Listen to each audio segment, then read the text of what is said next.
Record. Hey, everybody. This is Multiversal Archivist coming at you with my very best friend.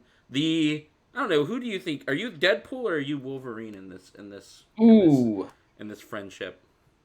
Um, I think I'm probably the Cassandra Nova. You tried to kill me in the womb, and I'm back. Wait, that makes me Uh, Charles Xavier. I'm not smart enough to be Charles no, Xavier.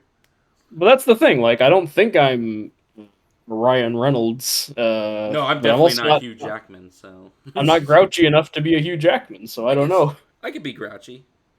Yeah. So yeah, you're right. If in the Inside Out terminology, anger's at your control panel. Yes, anger is my control panel. Who do you like better? Do you a Wolverine?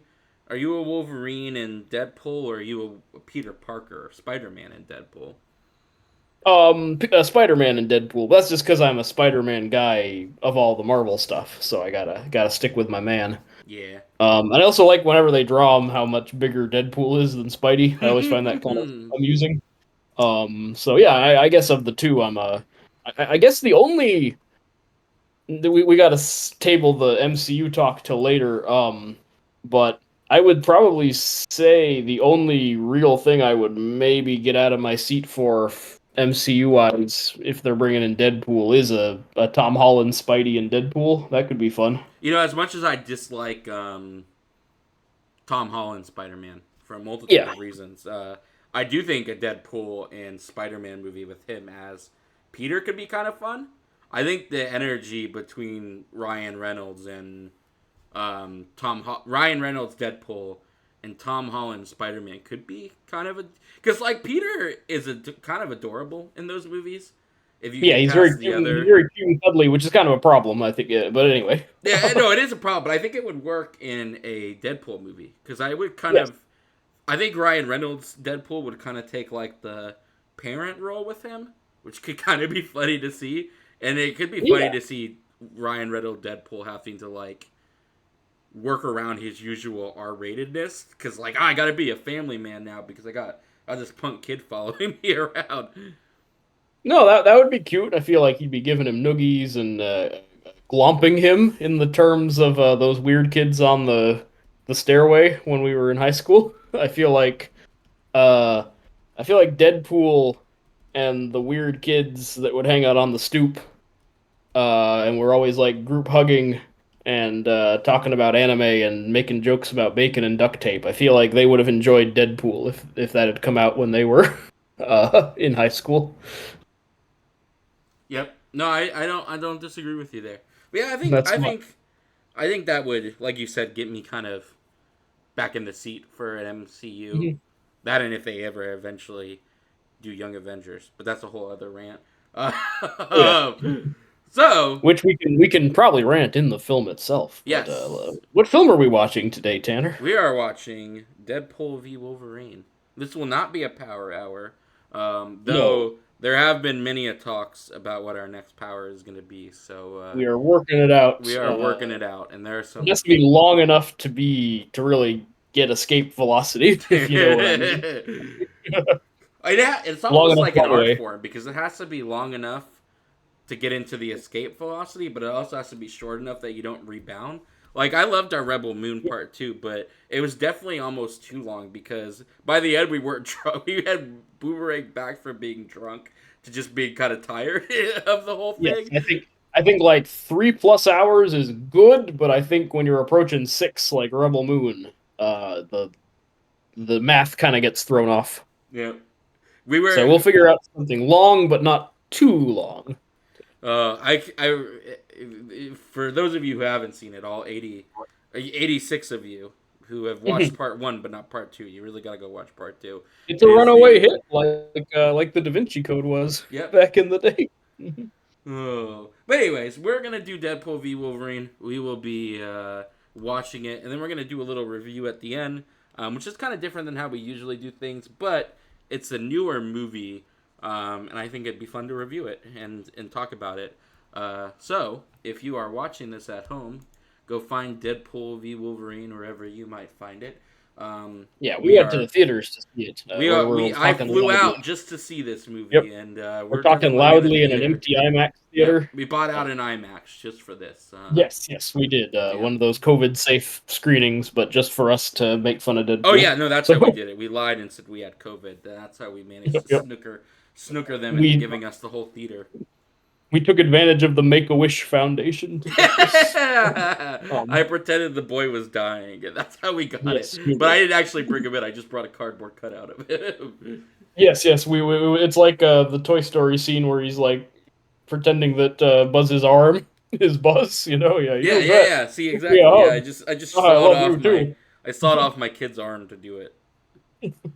It's all All right. right. On that So note, we're as crazy as Deadpool yeah, right we're as now. crazy as Deadpool. But anyways, I'm gonna count us out. It's a 2 hour and 8 minute movie. You press play at 1. So any oh, I should say as well, this will not be like I've seen this. Good friend Yeah, this David will be has my first not seen time it. watching this motion picture. Good friend David has not seen it, but good friend David is a part of the internet, so I wouldn't expect too many gasps, so to speak.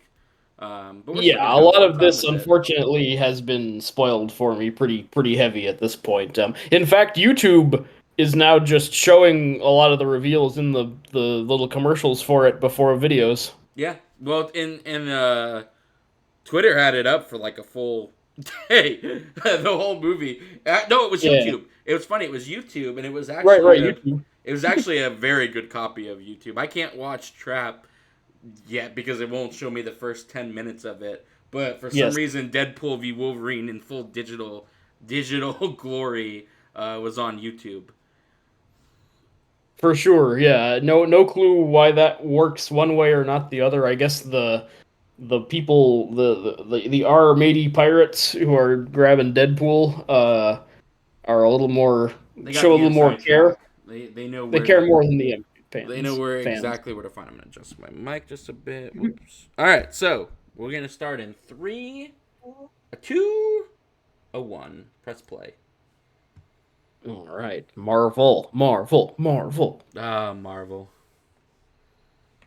Yeah, I'm not too keen on the new logo where it's just showing the movie characters, not the comic characters. Yeah, I watched Fantastic Four just recently, and I remembered that they actually did like the whole showed clip from the Fantastic Four and everything. Yeah, now it's just Mighty Motion Pictures, not like the beautiful Jack Kirby comic art or whatever. Oh, we're in a snowy tundra. Oh, you already mentioned Disney and Fox. Yep. So here's something to upfront talk about. And I'm already, talking over this. I'm not letting the emotion draw me in or whatever. Um, I have a little thing I like to do when I watch a movie. A little just kind of way to check the vibes, I guess. Oh, there he is, the Logan grave. But what I call it the space alien rule, where Yeah, I yeah, yeah. say, Right, right. I think I've mentioned it before. If the world blew up, many centuries later, space aliens came down, they're rummaging through our records, and the only thing that survived was Deadpool v Wolverine. What would they make of it? And I think it's not like a hard fast rule. Not everything has to conform to it, but I think for Right, right. storytelling, it's not a bad thing to sort of ask yourself. Yeah, like what Uh, did your movie mean? Like yes, what would people draw from your movie? exactly. And I think the best movies, like you could watch them with the sound off in black and white, and you'd still be like, "Whoa, I'm getting sucked into Indiana Jones and the rolling ball and all that." Mm-hmm. Um, and this movie, they're talking about Disney and Fox 5 seconds in, and we're doing a callback to the end of Logan. Mm-hmm. um, and I don't know. I guess I'm just I don't know where this is going exactly, but I guess it's more. I feel like the amount of references this early on is already kind of Well, stopping me it's from. Deadpool as a staple, right? But Yeah. we've done 2 of these movies already. No, it's true. Even though, again, I think even the best sequels like The Dark Knight, you don't have to. It helps and it enriches the experience. But if you just throw on Dark Knight, you're already you know what's going on, you know the score. Exactly. And also even the first two Deadpools, I feel like I have to rewatch them to remember exactly when the meta stuff comes in. But I think they set up, his love story with Morena Baccarin in there. Oh yeah. Like No. if you're just watching them as movies, the space alien rule kind of works because you're at least just getting into this guy's emotional world. But maybe I'm being unfair. Oh, the TVA, Oh yeah. the Adventure Time. If you I can, don't. I was do trying to you, do think of you what remember what their whole name is? Come on, give it to me. Come on. the I know you've seen all of Loki. the vampire ass. I don't remember. You- Buffy does I not have help not you. seen all of Loki, by the way. Listeners at home, I saw WandaVision, Falcon and the Winter Soldier, some of Loki, and then I hit the eject button on watching the Disney Plus shows. I did not continue.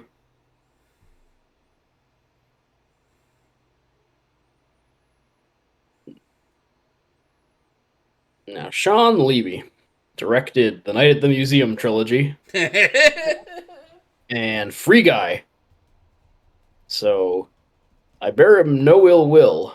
He doesn't make me mad like Zack Snyder does, but maybe that's also a problem. I don't know. Whoa, that's kind of cool. You are you I mean, enjoying them using the the skeleton of Logan to beat up bad guys? yes, I think it's very respectful and what I want after the end of Logan. I mean, he did say that they weren't going to even try to be honorable to the memory of Logan, which that's a choice. It's just very weird. I don't know, and I know we're all having fun. You shouldn't take this stuff too seriously, anyways. Well, But also he doesn't have to be in the same. He's definitely not in the same universe as Logan to begin with.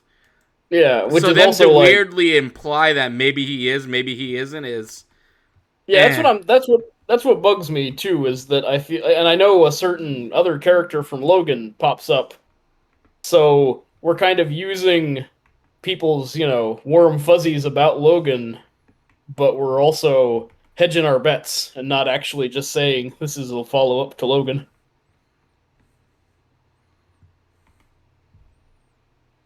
Also, earlier for the listeners at home, my one of my bugaboos, if you've been following these commentaries, is blood hitting the camera. Oh yeah, And in an earlier scene with Morena Baccarin, he breathed on the camera and wiped it wrote off. her name out with it, and I'm not sure if that bothers me as much. I guess I see that less than blood hitting the camera. So that's strange. That kind of works for you. Maybe a little bit. I gotta say, maybe I'm getting soft in my old age. I think you're getting soft in your old age. I don't think you should Yeah, allow it. no. I mean, I will say, like, this intro is not blowing me away, but nothing is like really cheesing me off so far. No, it's just So kind of there. Like it's not. you know, I'm not. It's not That's a bad. I lot of people mean, writing this movie. By the way, that's like 6 writers. yeah, no, I. That's the only way to do it nowadays. Yeah, man. Oh, cool. He's got the adamantium claws. Here's something we can talk about: the bone claws. Yes. Never made a lot of sense to me because look how skinny those knives are. I don't think there's room for a bone. Oh, we're getting his butt. Oh, the day everything changed.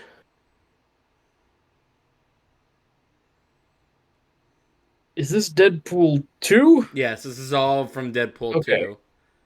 It's been 6 years, I guess, because that movie's 2018. And you can spoil this for me. Josh Brolin does not appear. No, no, no, no. Does Domino appear? No. No. Okay. That's kind of a bummer. Oh, Dark Tower. Oh, hey, Pepper Potts and Wait, so okay, so I haven't seen this part because when I walked into the theater, I was 30 minutes late. You're telling me the only person that they could get for Earth 616 was fucking John Favreau? yeah, he's the only one What? willing to do it. Well, and a picture of Gwyneth Paltrow on the magazine there. This what? What? See, you complained about listeners at home. Tanner's been watching Buffy for the first time, um, and he was a little peeved that there was a crossover with Buffy and Angel, where Angel didn't really interact with Buffy, Yes, which is but still at least annoying. Angel, who is a big character, is heavily involved in that episode versus like This these table scraps. Like here, I just don't have Jon Favreau, man, and you'll like it. for the life of me. Why? Why can't you just have somebody? Rhodey, the guy Rhodey isn't available. Why not Nick Fury? That's kind Nick of his Fury isn't thing. available. Samuel L. Jackson wouldn't come back for a Deadpool v Wolverine movie. I refuse to believe that. Yeah, the hell, bring in Coulson. Who cares at this point? Dude, you know what? That would have been. I would have. This movie would have bumped up a letter grade if That Agents fucking of Shield Coulson. show is long gone. You know. Could you imagine if Coulson just showed up? It was like, hey, I'm still here. I mean, I it's a Deadpool movie, so you can ignore continuity. Who cares? I am not happy. It's just, I know John Favreau is like everybody at Marvel's buddy at this point, but like you really you couldn't have gotten one other person. Nope. No, no. Charlie Cox. He shows up in that No Way Home or whatever. Could have just come back again.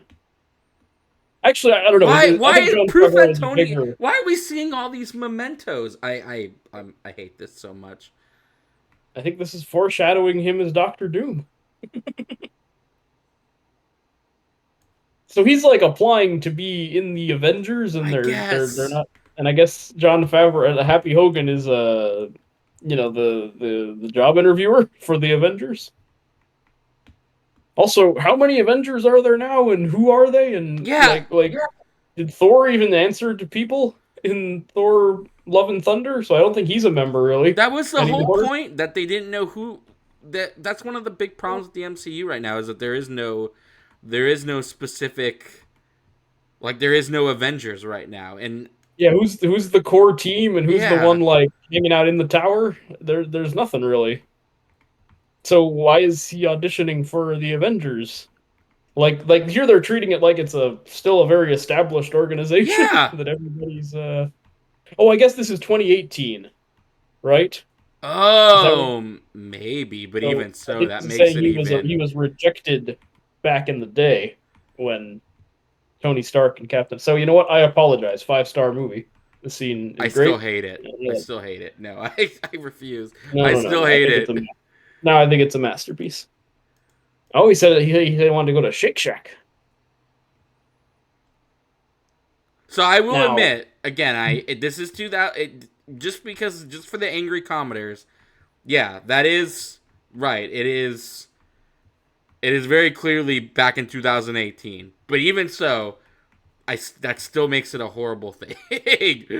Like if it was 2018, why wouldn't Tony Stark or anybody else be there for that? because I mean we know the answer is because Because of budget. RD But RDJ. Though I guess if they waited a year, RDJ would have shown up fine because now he's back. So, do yep. you think that's going to be a one movie thing, or is he going to be around for He's got to like? show up in Fantastic Four, right?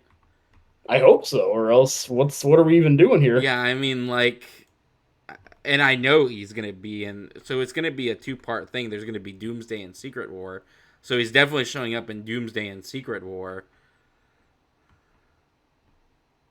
Sorry, I'm watching this and I thought this was a Ted Lasso parody for a second, but I don't think that's what we're doing. I No, thought he was it's in a as locker good. room and this guy had a mustache, so I thought like, oh, are we making fun of Ted Lasso? But I think this I is think just he the isn't this employee. the guy from Ted Lasso, or is this the guy who No, just looks no, like it looks like the I guy think from Ted Lasso? he just looks like it's not Jason Sudeikis who didn't he serve Olivia Wilde divorce papers at Comic Con? Maybe.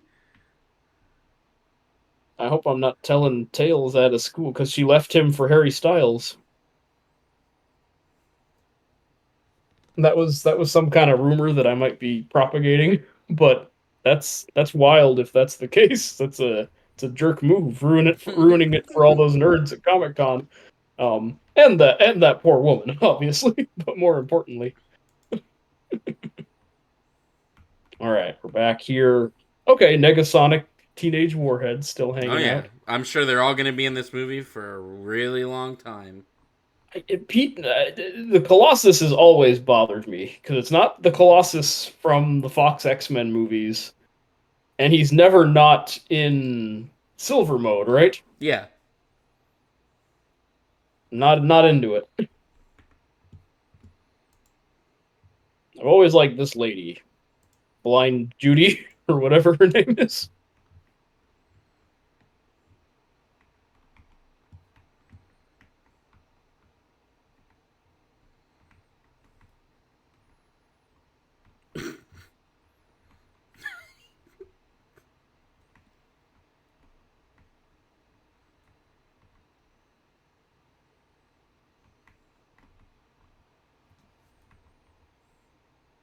That's kind of goofy. Ah, yeah. Mm.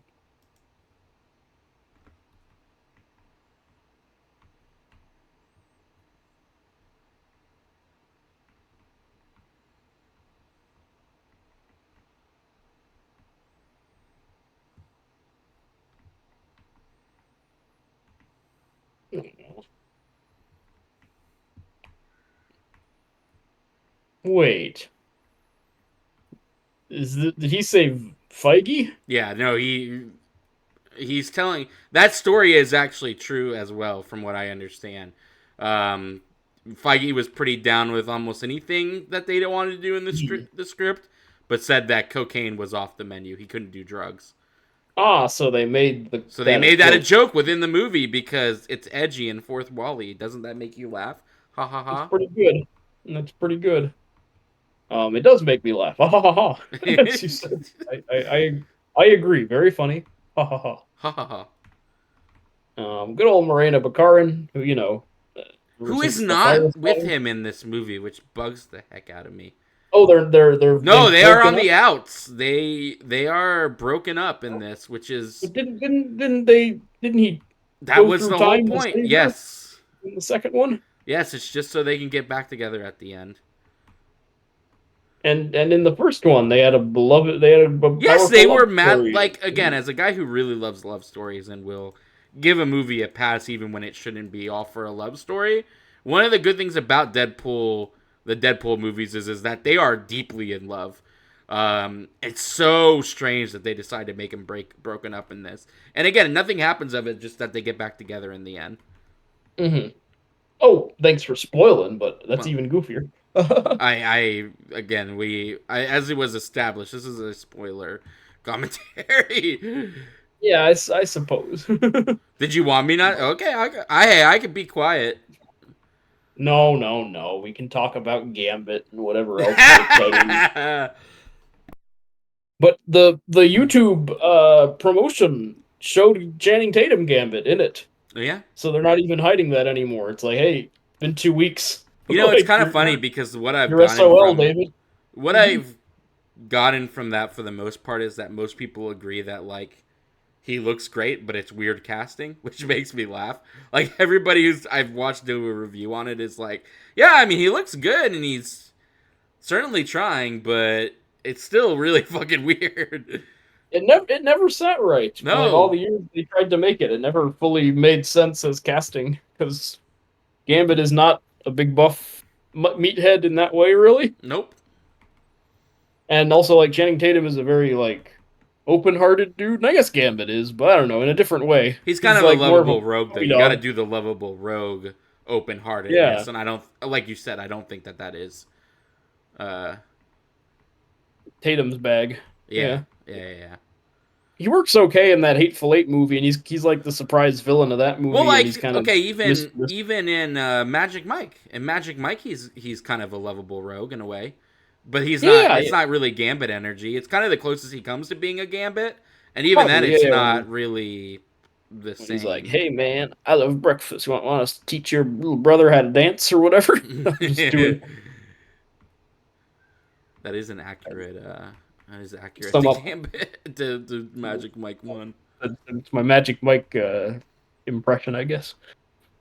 Oh, it's Matthew McFadden, Mr. Darcy from The Pride and the Prejudice. Kind of one of them, the from the Keira Knightley one.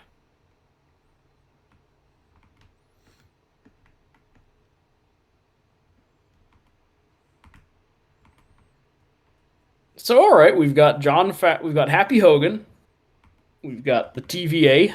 Sure. So there's MCU all over the place. Sure.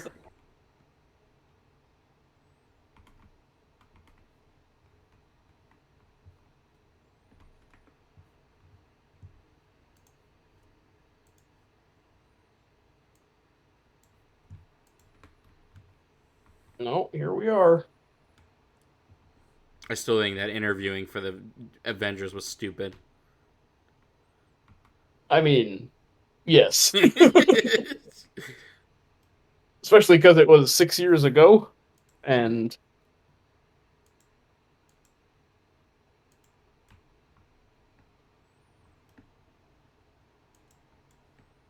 we're just jumping right in. There's not a lot of Nope. they're not teasing this out really. They need you to get to the V Wolverine part of this movie ASAP, my friend.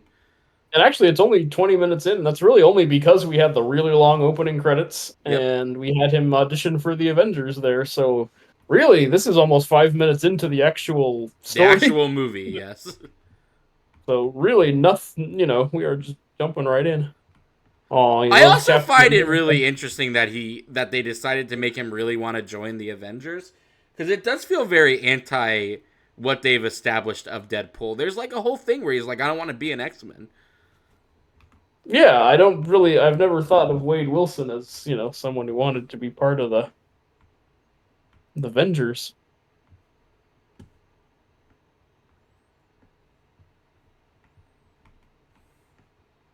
Wait, are Well, I they guess he's teasing a future Thor movie because he's crying? Was that from? I'll have to rewind and watch that because, yeah, again, this is.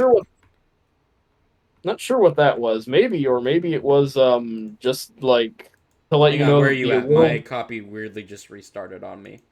Oh, So, let me pause. I'm at 2050. 2050? Yep. 2050. And edit this together. Oh no, this is staying in. We're not. So any listener at home Yeah, has to any stop. listener at home, you'll have to stop because. Move to 2050. Very very professional of us. I mean, maybe I'll edit it. We'll see how well I'm feeling about Deadpool v. Wolverine. Hang on, I might have to actually change my copy here. Hang on, hang on. Oh no, it's Oh, the your copy rodeo. that I picked has audience reactions. Ooh. Oh, Oh, cool. cool. Hello. I'll be interacting with the audience. An even more fun Okay, you said you're at crime. 2050? Yes, 20 Okay, minutes, press 50 seconds. play now. All right. Blah, blah, blah. He just said he was Marvel Jesus. Did you hear him? I did. Thankfully, Okay. I got to experience that wonderful moment. Oh, and there's this clips from the end game. What's he saying? Oh, he's just being a weirdo. So he broke the fourth wall there, smashed that camera. Sure. Um, My audience how? reactions are very giggly about Oh, they're this. through the roof. They thought Yeah, that was a they giggled at streak. hardcore. This is kind of funny. I'm kind of glad I switched because now I get to hear other people enjoying this movie and they comment on it. Now, is this dude from the Loki? The No, Santa this Man? dude is not from Loki. That's so weird. They seem to. I don't know. I was expecting that to be a callback because he looks so specific. Is he a No. comic character I'm not familiar with? Doctor Santa, or Oh, here we go. Here we go. oh, your tailor is a predator. Oh, he said camel toe is a naughty dude. Did you hear how we did like glamorous for like 5 seconds, and then it No, I did not. glamorous is playing in the background. Oh, I see. I thought you meant he did glamour shots, and I was very No, confused. the music Also, we have to pause because my copy just stopped working. Ha! Um, I'm at 22:26. all right, let me zoom up to there. Yeah, like now it's just loading perpetually. You might have to switch copies that you have at the movie Good theater. Lord. Yeah, I'm gonna have to change reels. Yeah, you have to go to another drive-in. Let's see. All right, might have to even go to an. Yeah, I'm leaving the theater now.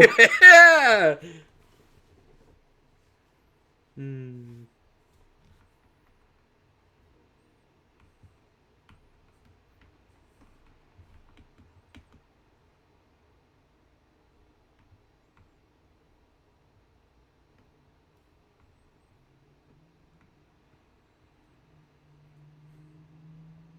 How's the drive? Oh, pretty good. Any traffic? Not yet, thankfully. 20, 22, 26, you said? 22:26. Yes.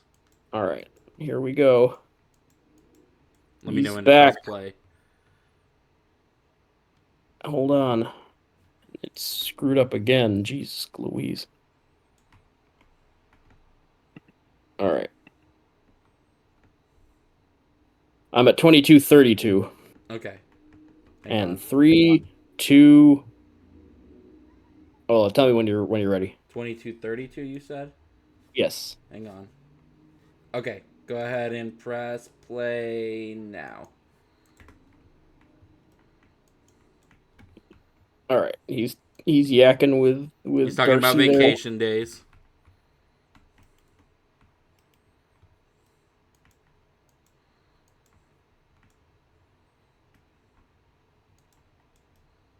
Uh-oh. Come again, this time in my ears. He's a real naughty. He's got a nasty mouth, this Deadpool. Yeah. Well, remember how you were talking to me about that one guy who was mad about the gay who insisted there were no gay jokes in Yes, I was. Deadpool v Wolverine. I think "Come in My Yes, Ears" I read. is a gay joke. I read a review of Deadpool v Wolverine, or Deadpool and Wolverine, the movie we're watching, where the review said, "Oh, it has a lot of easy gay jokes," and some commenter responded really angrily and was like, "How dare you? There's not a gay joke in this movie. What are you talking about? That's your problem if you think any of these jokes are gay jokes." Like getting really defensive about it, Which and "Come in My Ears"? Do you think is a gay? Do you if it was male on male, would be a gay joke? Wouldn't you think? I would think so, but I guess to him, he's like, no, it's not a gay joke. You're the homophobe if you think these jokes are gay jokes. Oh, they're showing Logan. Oh, just so you know, we've established at this point that there is a central figure in each timeline, a Mhm. savior figure. I don't remember what the actual word is they used. They just talked about it, but we weren't paying attention. The Marvel But Jesus. no. Well, that's what Wade considers himself. But Oh, he's or the wants to anchor. be, It's yeah. anchor. He's the anchor person of the universe. All right. And now that he's gone, the universe is deteriorating. I see. So wait, Wade is the anchor of his universe? No, Logan was the anchor of his universe. And now that Logan is gone because Logan died, and Logan, um, his universe is going I to slowly burn out in like 10,000 years or something. but this is not set in the same universe as Logan. You got me on that. I do not know. That's what I'm a little confused by, because Logan is like a dystopia where all the mutants are dead and pariahs.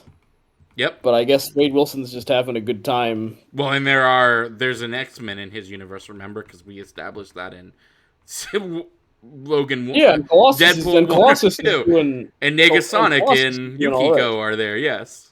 Yeah, then they're not dead. They haven't been blown up by Professor X's brain aneurysms or Yep. whatever.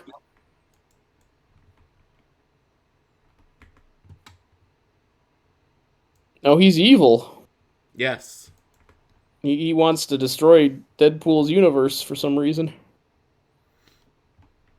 Oh, to show him how much more efficiently he can kill the universes. Yeah.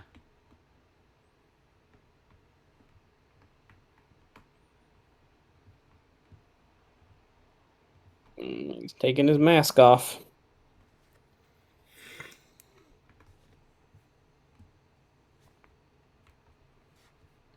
Oh, you're gonna old yeller my fucking universe?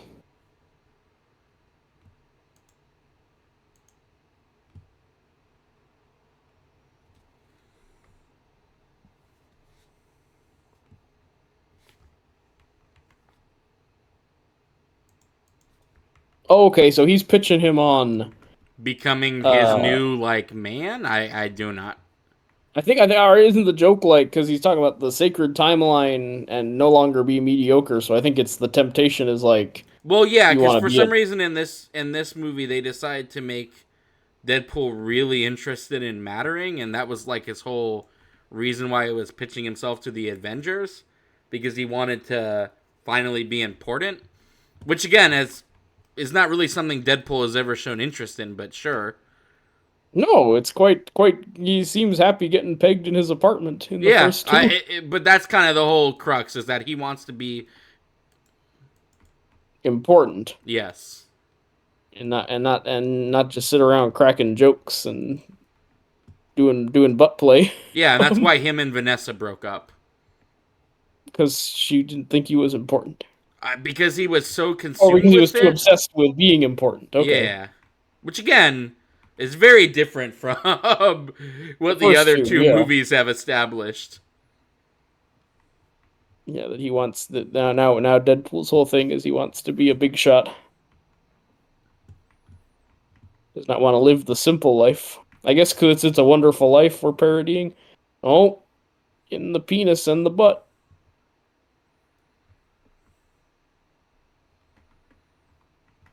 Oh, Mangold tried after Make It Stop. That's a little joke on how you'd think it would stop after Logan, but it didn't. Nope.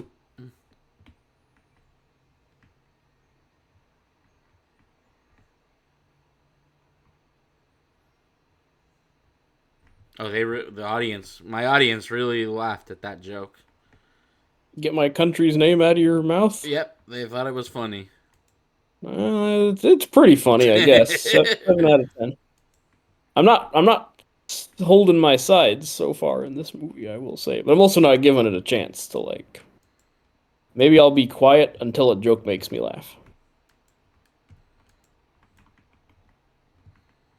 I'm not doing that. But hey, it's Logan. Hey, he's short, like he's It's supposed to actual be. size Logan. That's so crazy.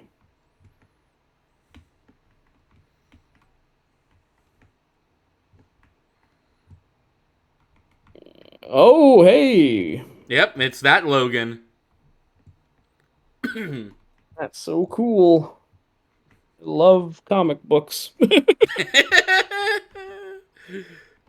Oh, Patches. Patch Adams, whatever that patch. Yeah, that version of Logan. Now, what could this be? Hey,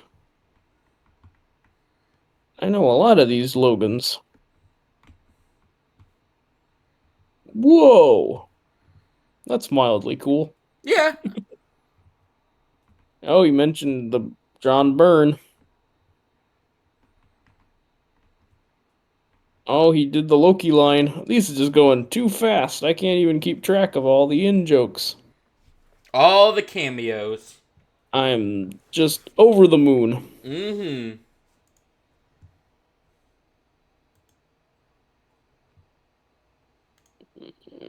God, ugh. Oh, my audience is loving it. Oh, there he is. We My wasted audience the is Henry. going insane about this man. We've wasted the Henry Cavill on a little gag.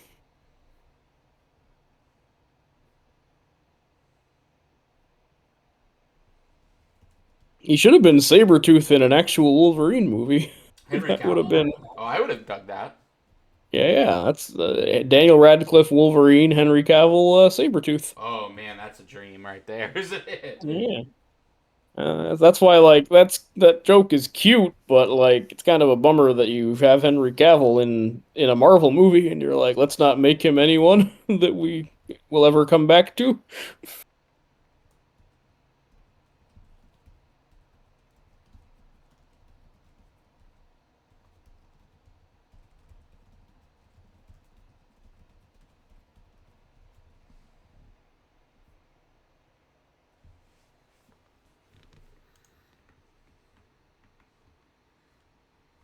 So that line bothers me. Which one? Are you gonna fuck or fight? Cause That's a gay joke, technically. oh yeah, oh yes. So that bothers me. No gay jokes allowed. No, because uh, I feel like a time honored tradition is the buddy comedy, and it's two machismo guys, Mm-hmm. and people are like, "Whoa, there sure seems to be a lot of sexual tension between these gentlemen." Mm-hmm. And I feel like this movie is just saying it right away Oh yeah. instead of actually like, Actually giving there any time to develop. yeah, giving any sense of that. Mm-hmm. Because it's just 1 minute in, and someone's already like, "Whoa, you two get a room," and I'm like, they've barely even spoken to me. Like Mm-hmm. we're not even there yet. I feel. This movie was very eager to get to this relationship. Yeah, which is which I'm all about because that's half the reason why you do this silly movie. But like they don't you don't even want to be patient enough to like let that build up or play out.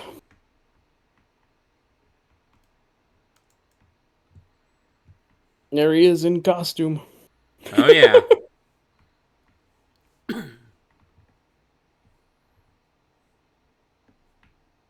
Also, this whole thing, because I know this is almost like the monkey's paw. This is good. This whole commentary is going to be a little bit like therapy because the Fox X-Men movies, X-Men 1 and 2, were incredibly formative films for me. Like, I thought they were so cool and well done and really treated Wolverine and the Magneto and the Professor X with all this like weight, and Anna Paquin is Rogue, and the evil Brian Cox in the second one, like, all really was mind-blowing. Um and when Avengers came around, the MCU started kicking off. There was sort of this idea of like, oh, those movies were ashamed of being comic book movies. And finally, we've got the MCU where they're actually wearing the silly costumes. And that always struck me as very weird because I think that those X-Men movies, like, portray Mm-hmm. the Mm-hmm. Professor X Magneto relationship Mm-hmm. with such respect and dignity, and it's very true to the comics. Yep. And I feel like 90% of MCU movies don't even try that, you know? We're Nope. all just here to have a good time. The characters Exactly. showed up, we're out. So this idea that like, oh, the Fox movies, they're so dismal and don't treat the comics with respect, but we love them anyway, Well, but is so see, crazy. that's So what I. crazy to me. That's why when people are like, "Oh, this movie is a love story to the Fox universe," I just don't like. We have very different ideas of what a love letter is. If you think this movie is a love letter Yeah, it's to like the so. Fox universe. Yes, I agree. So far, anyway, like that already like bothers me because Yeah, like I don't see how you can think that this movie does those movies like justice. yeah, or is a really heartfelt tribute or whatever. Yeah, And also, I don't know, I it might just be because I'm very down on the MCU as of late, but it does feel like them making fun of the Fox movies when you're Deadpool and Wolverine. I don't know, man. It's like me being like, "Oh wow, the Mona Lisa," you know, when you're Sean Levy, man. I don't know. Yeah, no, I mean, it, again, it's so weird to be like, oh, this is such a love story to this universe when it shits on it so constantly, and like and then it shits on the MCU as well, which, again, I mean, Yeah. you know, him being like, "Oh, you're joining it at a low point," is like, I already know it's at a low point. You don't need to remind me it's at a low point. Not at this point. No, blood on the camera. Sorry, but Which part? Where? What time are you at, by the way? I am at uh let's see. 36 minutes and 18 seconds. All right. And I have not paused. I am just watching on. But if you want to sync back up, we can. I'm back. All right, cool. I'm seeing the These the movie theaters destroyed. are all sorts of a flutter right now with buffering. Yeah, the 20. Yes, a lot of unfortunate buffering Yeah. problems, but we are seeing the 20th Century Fox logo in the dirt there, which is pretty funny. Ugh. Um, that studio man gave us Alien, Last of the Mohicans. I'm so glad the logo ended up in the pit of the MCU. Yeah. This song bit bothers me. Right, you wait. It's gonna do it in a second, and you're gonna hear me complain about it. Uh-oh.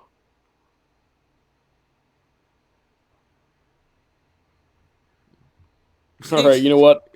Get your special sock out. I did giggle a little bit. I will confess that's like the first joke that actually got me a little like tee. Just because that turn of phrase is kind of funny to me. But I'm ready for the. Why do we keep pausing the song?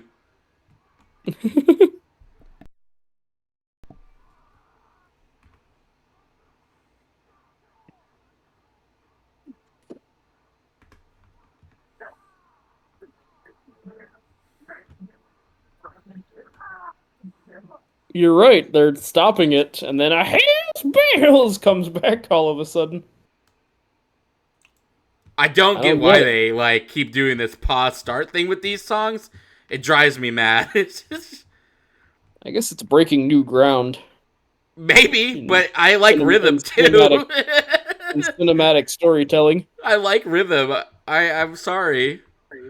Yeah, you're like bopping along, and then it And then stops, it and then it starts stops. again. Glamorous did the same thing.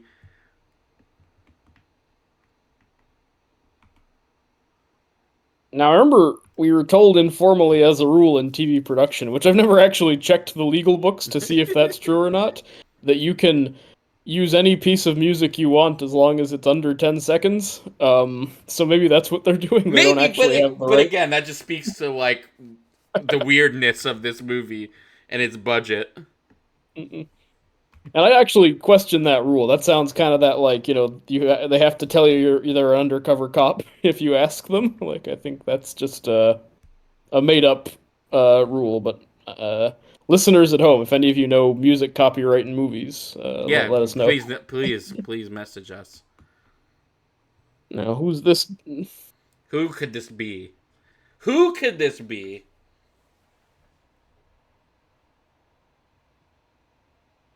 No, the Mad Maxis, as Deadpool said.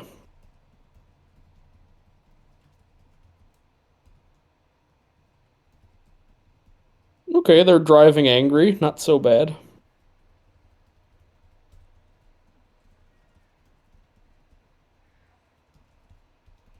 Whoa!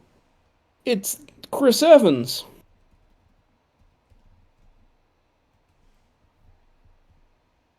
The man himself. Yep, definitely Oh, playing Captain America, right? For sure. And you got Toad there, and some Sabretooth leading this brigade.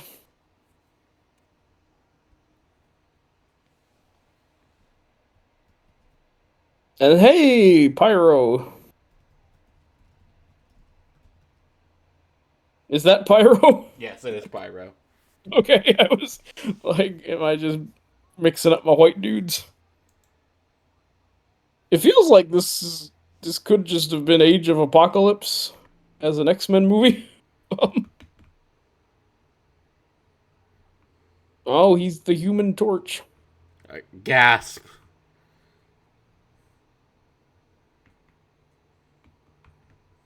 He also kind of looked like Aggro Drift in that one shot. These close-ups of him. Probably a better movie than this movie. Oh, by a country mile. Oh, he got his butt kicked. The Fox. So, again, movie's look. This is dumb. again about the whole love letter to the Fox universe. I just watched Rise of Silver Surfer. You know what Johnny's last stuff is in that universe? It's him deciding to be a better person, and then he gets a little cheeky at the end because he burns the boutique and he says, "Yeah, I'm not exactly ready for that yet," because his love interest is about to catch it before they go off to save the world. But he saves that universe by like growing up a little bit and deciding to get all the powers of the Fantastic Four to fight Doctor Doom. Yeah, And because they got all their powers swapped in that movie. this is now his canonical ending. Yes, is that he's just a doofus who gets effortlessly beaten. Yep. Oh, and then the Sabretooth, they kill him within 5 seconds. What? That's it? Yeah! He's done? He's done! And now he's making a Furiosa joke. Yeah, and he was making a Lassie joke with the what is it, girl? Is there trouble in the well or whatever? Like, you cannot tell me that is a better ending for those characters than how they originally ended. No, but we're having fun, Tanner. This Sure. is just a laugh anyway. This is all a goof. This is like an Oscar sketch, but as a movie. So 5 stars. And aren't you're I'm laughing at this so hard. I'm holding my sides. What were those goons, by the way? Which goons? The CGI critters. They looked like the Phantom Menace. I don't know. There were some purple. I don't think jellyfish. they were in Loki, but they might have been, and I'm just not remembering. Okay. Any option there could be correct. I'm so far away from the MCU at this point that I might be missing creatures that I'm supposed to write. Maybe those guys were from Quantum Mania. Sure, they could have been.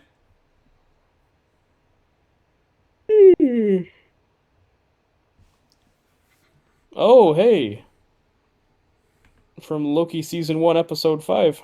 Great. So glad we're name dropping episodes. And the character's name is Alioth. That's not Mrs. TV, right? That's kind of the only thing I remember about Loki. It's kind of amazing that Mrs. TV isn't in this movie. Tara Strong, Spoilers right? alert. Yeah. Well, that feels like a requirement for this, but I guess they couldn't get her. I don't remember. Doesn't she turn out to be evil or something? Yeah, so maybe evil. she's in love with Kang in the second season. Yeah. And Kang is very much not in love with her. Yeah, it's a classic, very sad situation. The hench lady who's Tara Strong does girl who is in love with bad guy very well. Yes, she does the Harley Quinn thing quite admirably.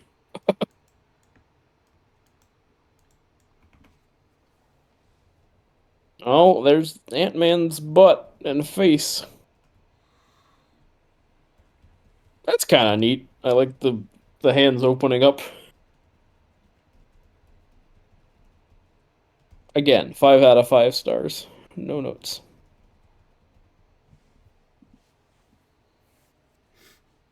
Oh, look at all these cameos that they couldn't get. Yeah, because that's not the actual Azrael. Nope. So they're cameos, but not even the correct cameos at this point. Yeah, because that's Because not they're Vinnie not the Jones. actual people. They're just the characters. Yeah, it's That not Vinnie Jones as the Juggernaut.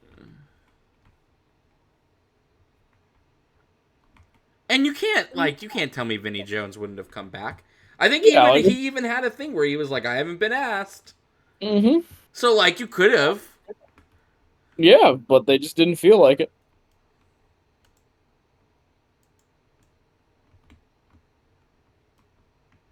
If you guys can't hear, there's lawn work going on outside, unfortunately. But no earthquakes this time. No, no, no. Just upkeep of my beautiful yard. Um, oh, here she is, who I was extremely excited about. Oh, a woke mob joke. Yep. Um, because Cassandra Nova in both Grant Morrison's New X-Men and later Joss Whedon's Astonishing X-Men, one of my favorite comic book villains. Mm-hmm. She rules, and Not very well a known. Pretty awesome. Pretty awesome villain. little bit of a deep cut, yeah, Yeah. but and now she's telling you what her deal is. She's Charles Xavier's twin.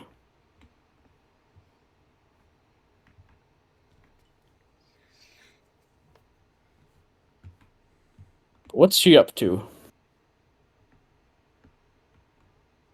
And is she a purely psionic being like she usually is? Like she doesn't exist physically. No, she definitely Uh, exists. Well, I mean, maybe they don't give you her enough to for you to mhm. establish that one way or the other.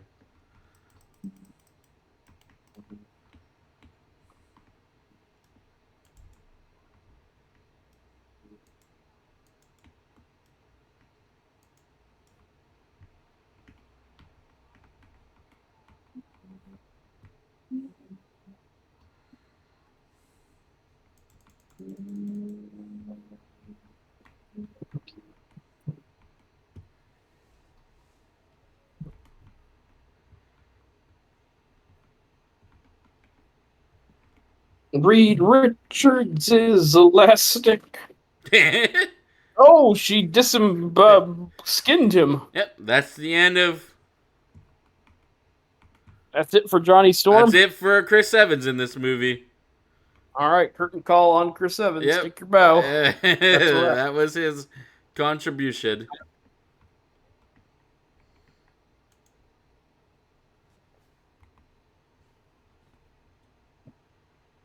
MJ, if you're nasty. Sure, that's a joke or a reference. I don't know at this point.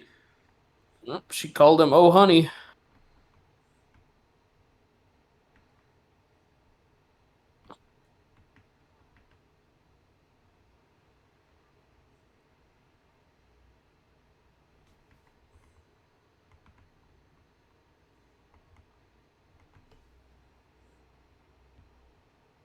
So crazy that they bring in this character in a movie that Charles Xavier does not appear in. Nope. And they already had a villain too. So like the Yeah. villain is that British dude. So But I guess they wanted a little extra. they need Someone a little somebody more to fight exciting. in the Purge universe, But that's whatever also this crazy is. because Cassandra Nova is not a fighting type No, character, you know. She it's not a good manipulates pick either. she manipulates things behind the scenes. That she's that kind of villain, not a like punchy kicking villain for the most part.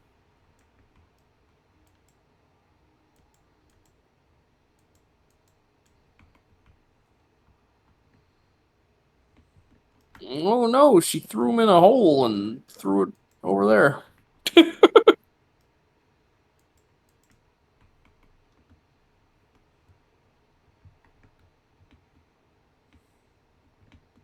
She does get to do that, which is pretty cool.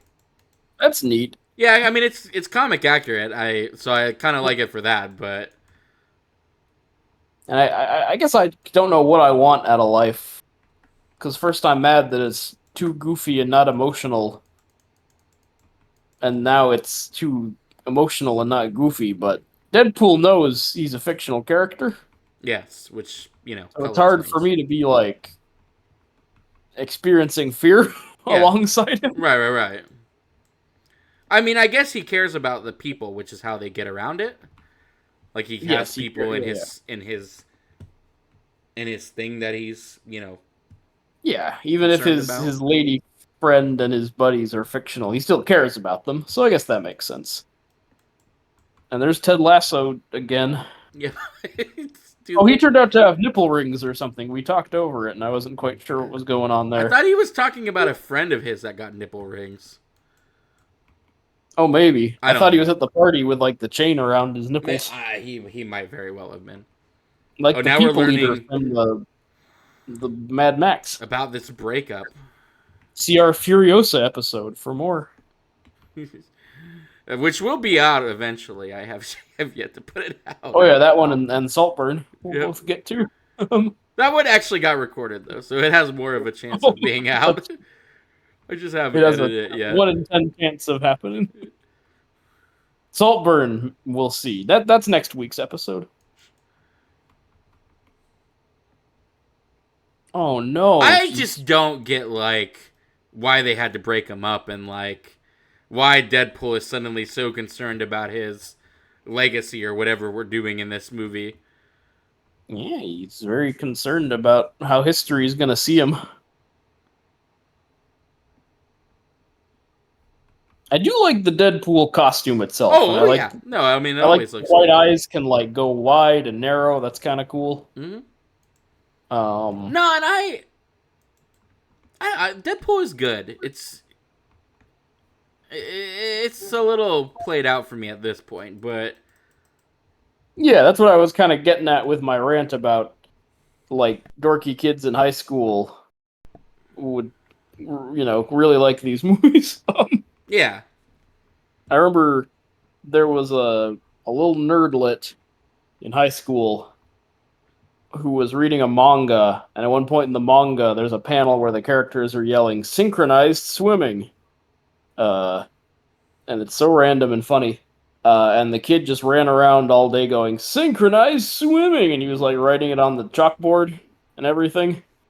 Um, and it was all very cringy, but I feel like that kid was born in the wrong decade because he would have been loving this Deadpool movie. Um, I weep, I weep for those kinds of uh, high schoolers who were all about the epic bacon and the cat memes. Well, And nowadays it's this is a total. This will get. I don't want to get too on it because it'll totally get us off topic. But nowadays, like even as like a content creator, it's better to make short videos that are like TikTok and YouTube short yes, worthy because that's what like the kids below our generation want to watch. Like they don't want to watch a 30-minute video on YouTube anymore. Like they, or 3 hours of us talking about Deadpool and Wolverine. yeah, or that. We're dinosaurs. We're old fogey. It's just crazy how like nowadays it's really like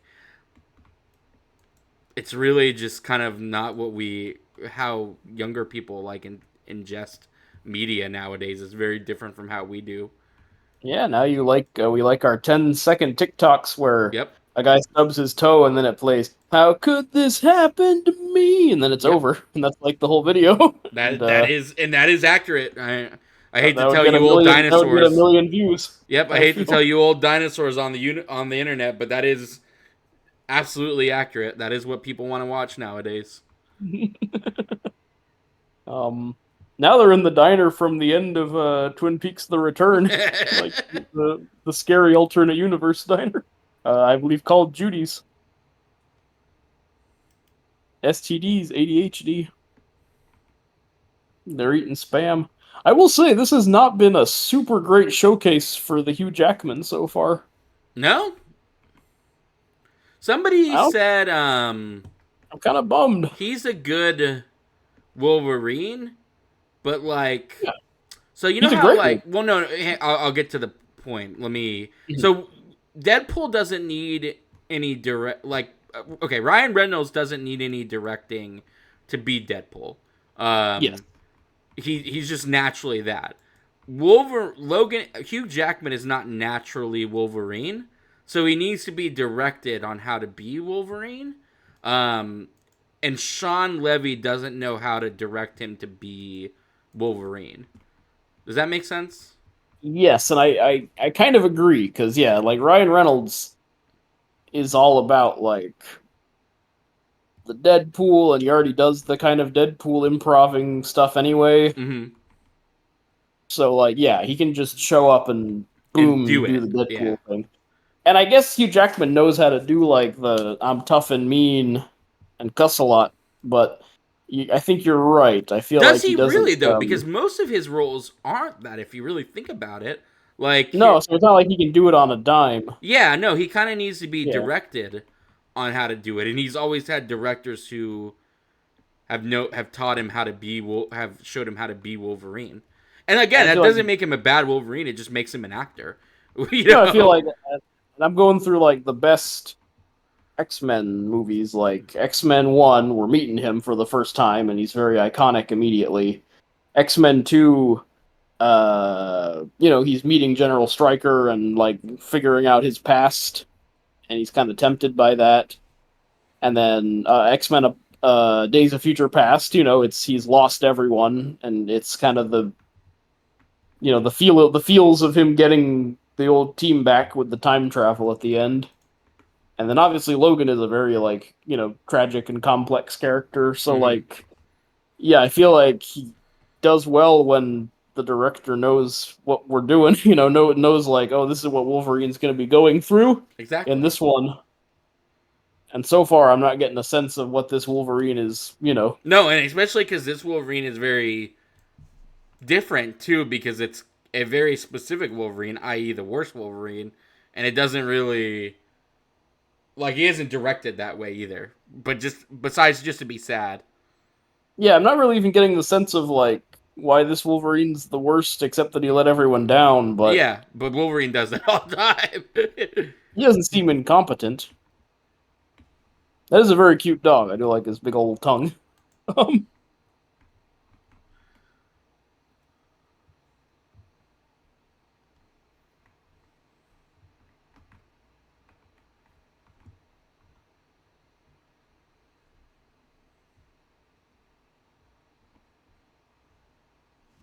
oh, nice pool.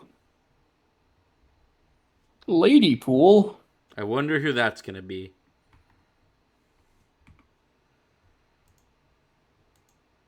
Oh, I bet someone romantically linked to Ryan Reynolds from the past. Whatever. Oh, Sandra Bullock, you mean? Yes, this will be a reunion for the proposition. Is that what that The movie's called? The proposal. proposal. The proposition is the bloody western movie. Um,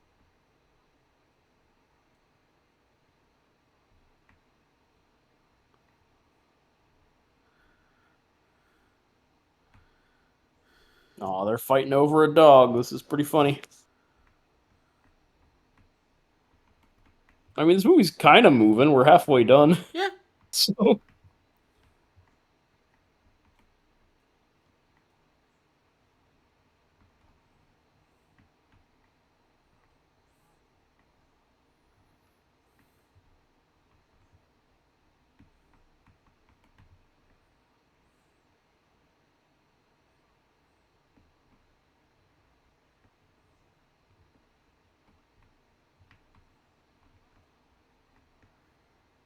oh, the Borderlands, Yep. which is hitting VOD August 30th. Is it? Yep, which I think is That going to be like is 21 days after it opened. that is the saddest thing I've heard all day. Oh, now they're in the cornfield where Joe Pesci in Casino meets his end. Meets its head.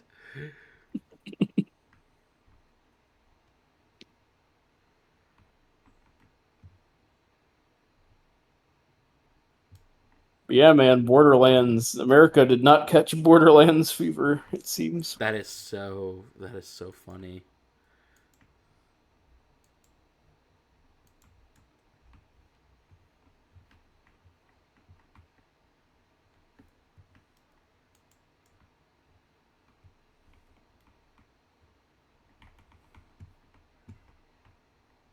But yeah, see, like, this should be Wolverine and Deadpool going at it, but we just spent a lot of time with two Deadpools having a lot of fun. Again, I really Wolverine, think Steven Sadak busted this movie wide open by just being like, it should be them in Madripoor fighting. Well, no, he didn't say Madripoor. It should be them fighting ninjas, and there's a baby involved. yeah, like it's them versus the Hand. That would Yep. be fine. Like,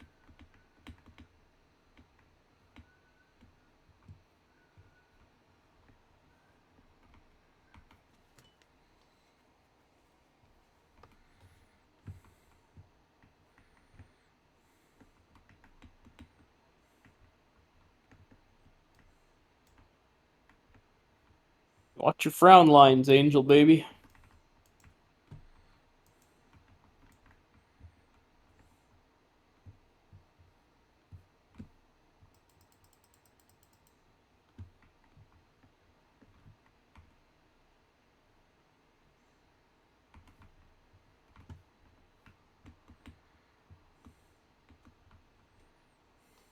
Oh, it's okay. We're getting something with.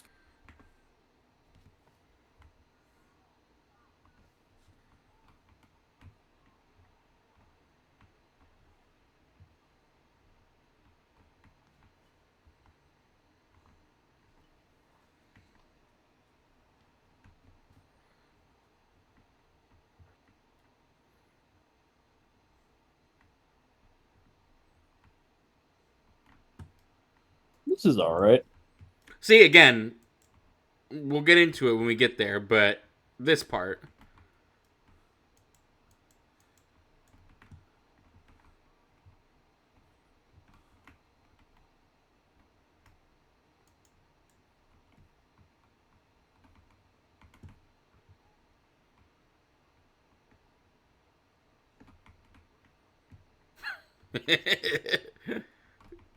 Truthful Timmy, the blowjob queen of Saskatoon is all. That's pretty good. That's not great, but it is funny.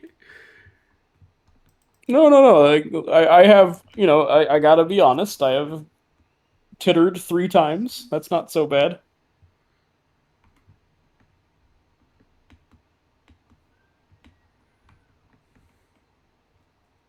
Wait, he didn't want to be part of the X-Men. Again, that's he didn't want to be any of those things.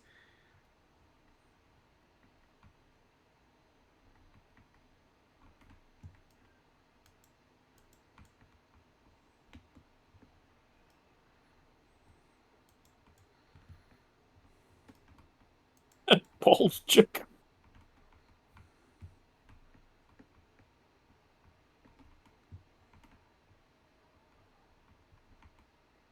Like this is pretty great. Like, That ain't bad. His hateful rant. yeah, it's pretty brutal.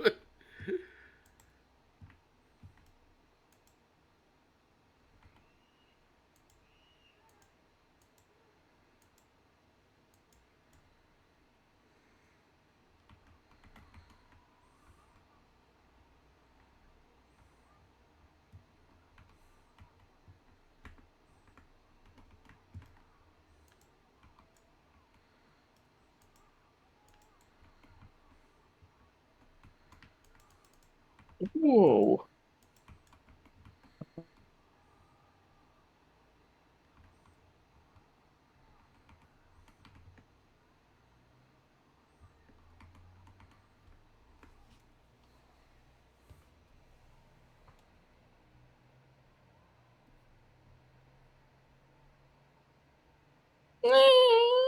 It's not the worst fight scene in cinema history. Nah, I mean, they've kicked the crap out of each other. What, like 4 times now? Whoa, he broke his hand. His arm. Oh, but he's back because they heal.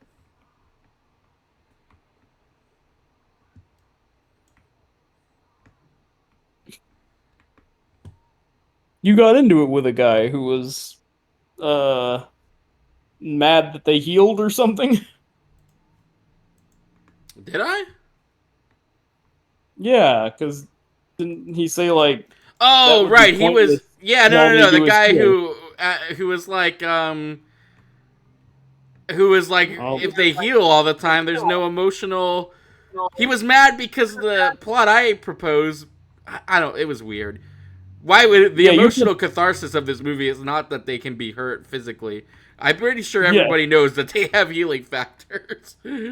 yes, then yeah. I think you were just like, oh, they should fight the hand, and he was like, but they can heal, so it's irrelevant. But that makes it irrelevant in every story. Yeah, they don't. They heal. They haven't not been able to. Well, I know why he said that. We'll get it. We'll get to that point. But Yeah. yeah. Well, Wolverine even says that you'll live forever.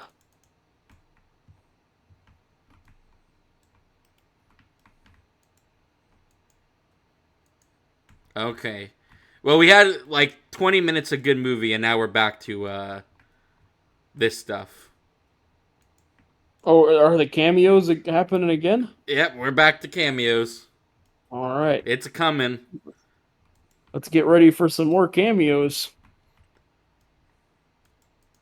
Oh, Elektra as played by Jennifer Garner. Yes. Elektra has Blade. She doing both roles, huh? Yes, the late great Jennifer Garner. Have you seen Donald Trump? Oh, there's Wesley Snipes' Blade. Yep, there he is. Ooh. The late great Wesley Snipes. I'm Oh doing the boy, Donald here Trump. it comes. Oh, a card is being thrown. Oh yeah.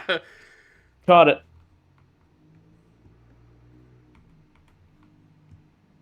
I mean,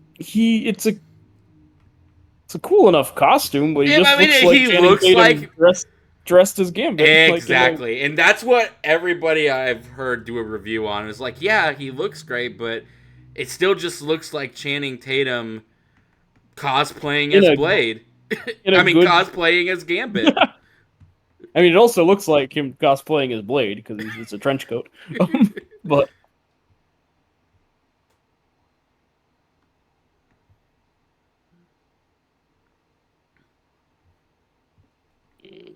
this I'm interested in.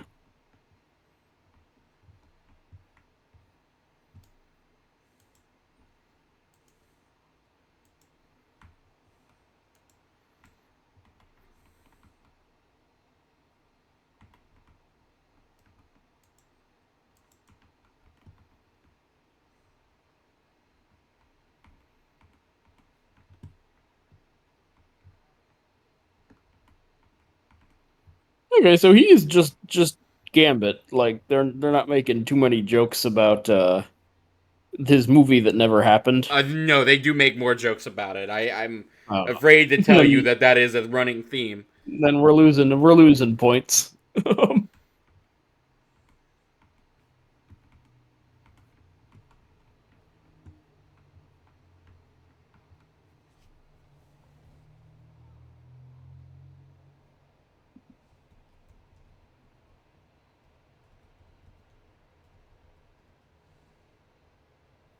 Oh, it's like Pinocchio jammed his face in my ass and started lying like crazy. That's not a gay joke, though.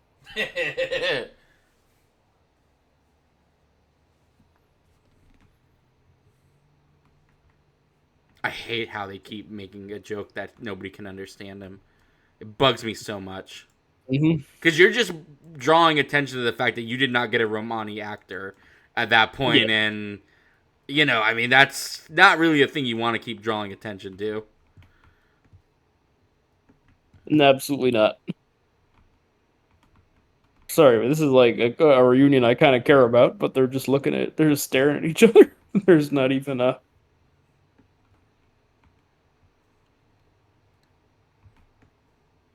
And why is she here? Because her universe isn't dying.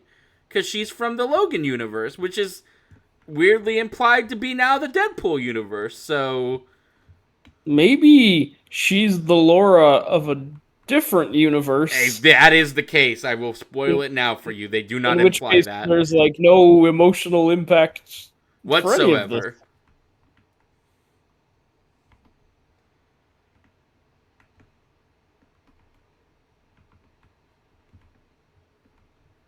She's Laura Poitras, director of Citizen 4.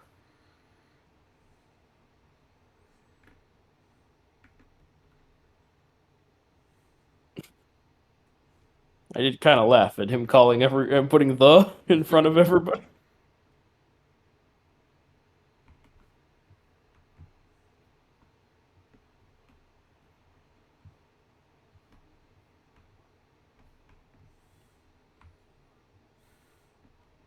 Uh-oh.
Oh, he said Sherry. Mm-hmm.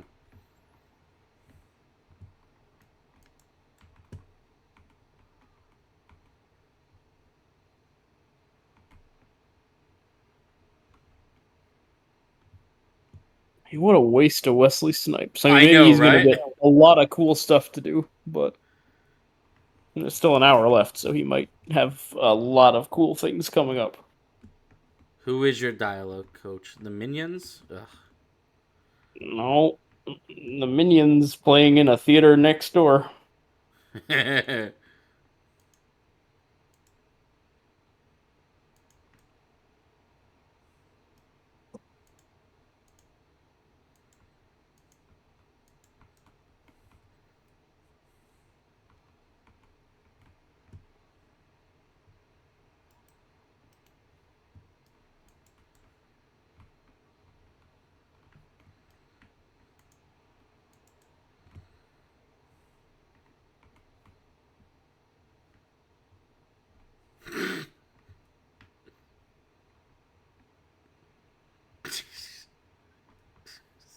Oh, now he's being goofy.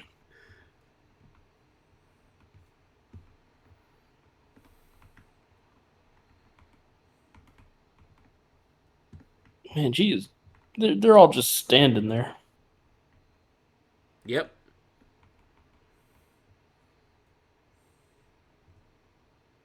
Okay, she's gonna have an emotional talk with him at least. Yep.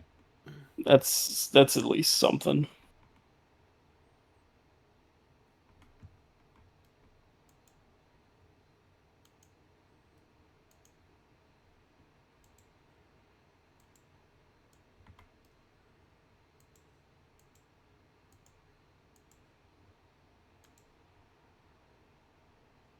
So how many Wolverine movies is this now where he doesn't want to help but reluctantly does?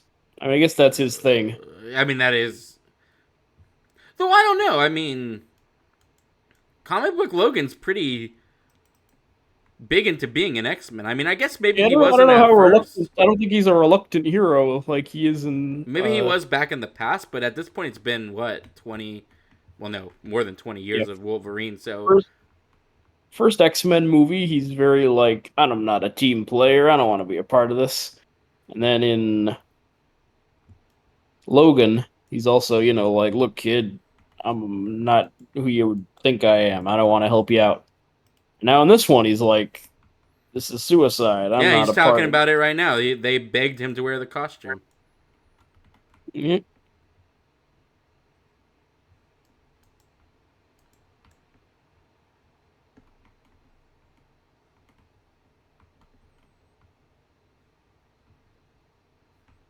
Oh, is this how the X-Men went in this Yep. universe? Okay, so it wasn't. So he's not Logan Wolverine, like, Nope. or even has a similar story. It's just Nope. because it's not Professor X blew up all their Nah, brains. the humans just came while he was gone, and he came back to. To everybody dead. Wow.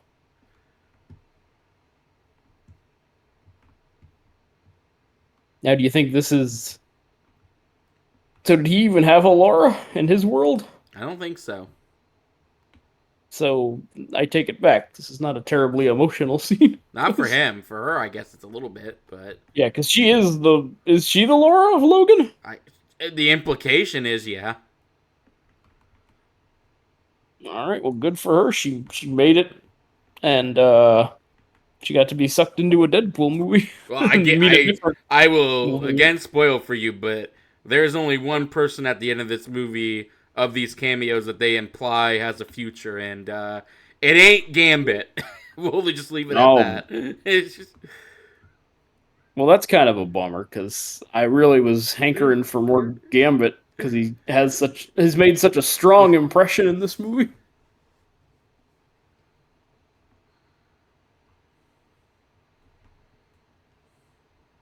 Again, I will never. I think the multiverse, the way they did it, is one of the biggest boo boos of Phase Four. And honestly, even committing to the multiverse in general, because you really couldn't just say, "Oh, the Adventures of Fox X-Men was happening over Nope. there." It's it's so easy, and they didn't want to do it. That was me ripping the guy in half. I was so mad. Is this pyro? I can't Yes, it's tell. It's so Pyro dark. again. Oh, he's using fire. Okay. Yep. To cook some spam? Now, I've heard macaroni and cheese and spam is a good combo, but I I've yet can't to get try it. behind spam Oh, in you're any not team spam? regards. Nope.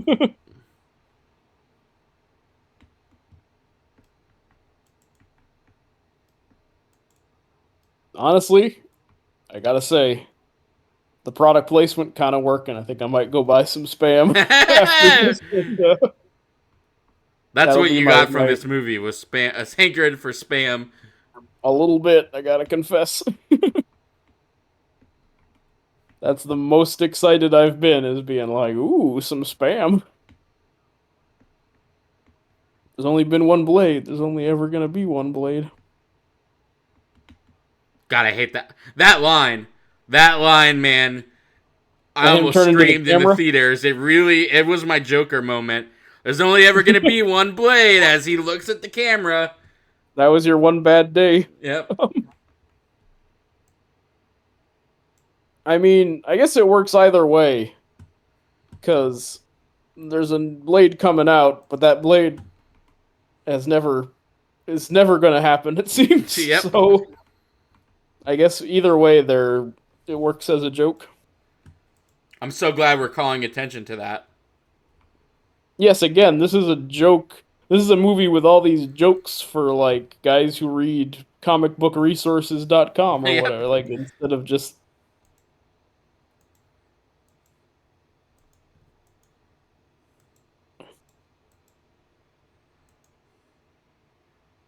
I don't know. And again, this makes me feel and act again like an old fogey, but just go outside and look around and be like, "Oh, the mailman. I wonder what situations I could write about the mailman." I don't know. Mm-hmm. Like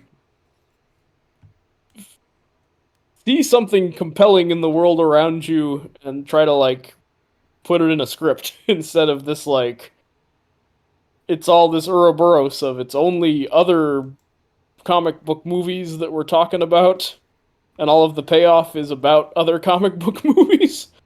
And at least all my Fox. And look, that's a Lady Deathstrike, who's not the Lady Deathstrike from X2.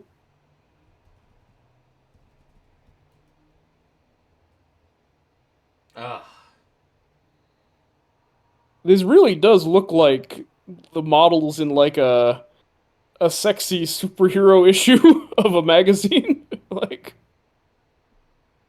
uh like Maxim or something, but the theme is Marvel for the issue. I don't know. They're all just it's a bunch of booth babes fighting each other. I guess is the aesthetic of this movie. It's a really not great like final place to have a battle. Well, yes. On top of that, yeah. The setting is it kind of looks like Fast Nine, the big factory they fight in, or not Fast Nine, Hobbs and Shaw, where they fight in. Yeah, Gambit got to card shoot some people. Sure. I Could mean, be worse. it's accurate to Gambit, but again, it just looks like Channing Tatum doing Gambit cosplay. Yes, that's what I was getting at with the magazine wisecracks. Like if you were to crack open a Wizard magazine um, from circa yes, 90s. or well that yes, and I was even gonna say like the pamphlet you get when you go to a Comic Con and it shows you all the fun things you can do. Like there would be a dude dressed as Gambit, like hanging out at a booth or whatever. Yeah. Yep. Oh, she's having a spot of tea. I do like that. Boys are so silly. Yep. She has been not in this movie for way too long. No, she is just there to be a villain for this section of the movie. Yes.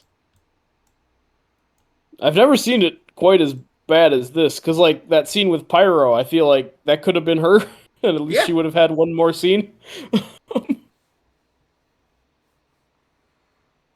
Because this is like, we introduce the villain, and then they're gone, and then we're fighting the villain at the end, and nothing in between with her. Was that Striped dude? Do you think that's the Punisher villain or supposed to be? Oh, maybe. I thought it was supposed to be Popeye the Sailor. I kind of want it to be the Russian guy just because that would be something if they got like, oh, we got that one guy back.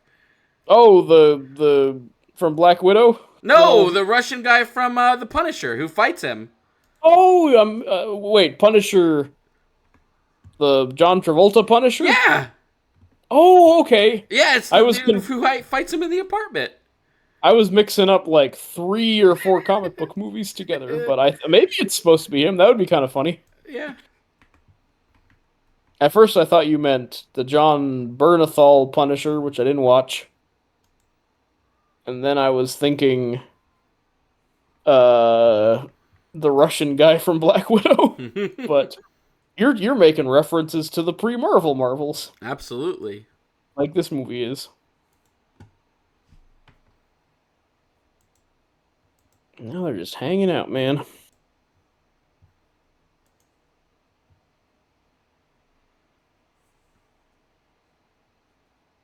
We're all just having fun. What even is this place? I don't know. It kind of looks like the Matrix when they say we need guns, lots of guns, and all the rows of guns fly up.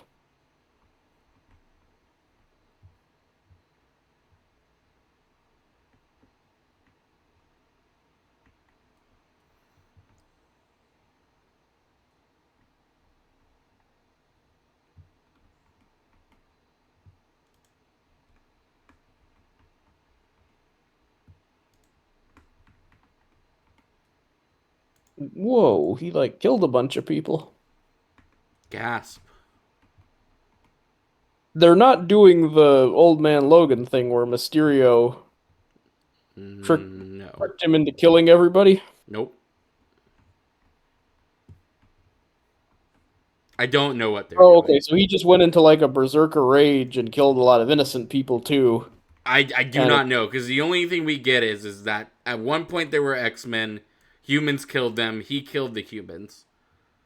But yes, and I gotta go back, I guess, rewatch it at some point. But I think they were saying like killed bad ones and good ones. So I guess he went too nuts that he just murdered a bunch of people, I maybe even guess. some beloved heroes. and that costs the They X-Men don't their imply he killed any credibility. heroes, but Hmm. potentially.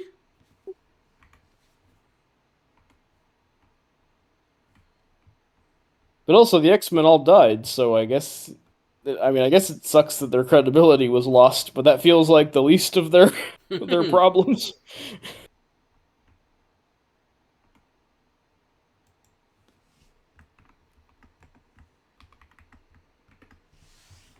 I got you. Bum bum bum bum bum.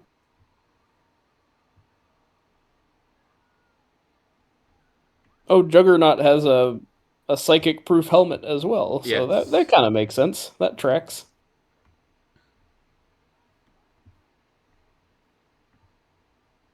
Are they gonna show the ruby emerald of Sidorak or whatever? I'm sorry. What?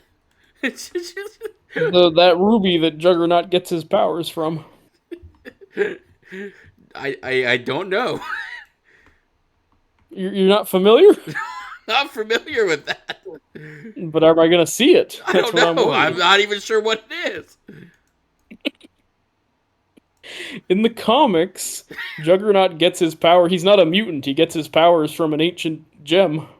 Wait. No. Yeah, he's still Xavier's evil cousin, but he's not a mutant. He like opened an ancient Egyptian tomb and got like a sacred ruby or emerald, and that's what gives him his powers. It's like in his helmet or something.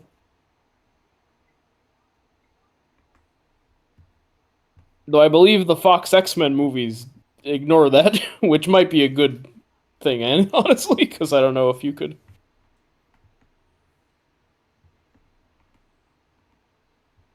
bring it in. But it's very weird that he's not a mutant, Juggernaut.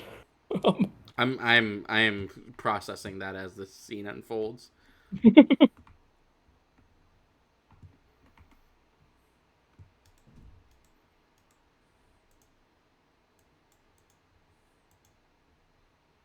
The lady playing Cassandra Nova, with this helmet on, she's kind of making me think that there should be a Starship Troopers with her in it because she's kind of wearing the same helmet. They should have Johnny Rico like train her, I guess.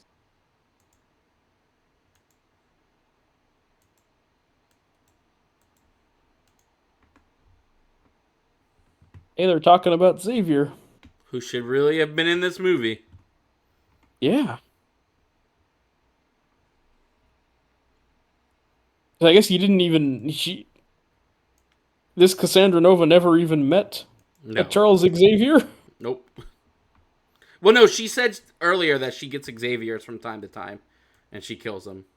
Yeah, yeah. So that's even weirder that this line with Logan saying like, "Oh, he would have loved you. You could have finally met him." It's like, well, she's met a bunch of them, I guess. An amateur magician rolled in a while back. It was Zatanna, I bet. I said Loved Wolverine. Marvel Comics character Zatanna. Oh wait, she's got the Doctor Strangelove thing, the thingy. Marvel Sparkle Circle. Yep, yep.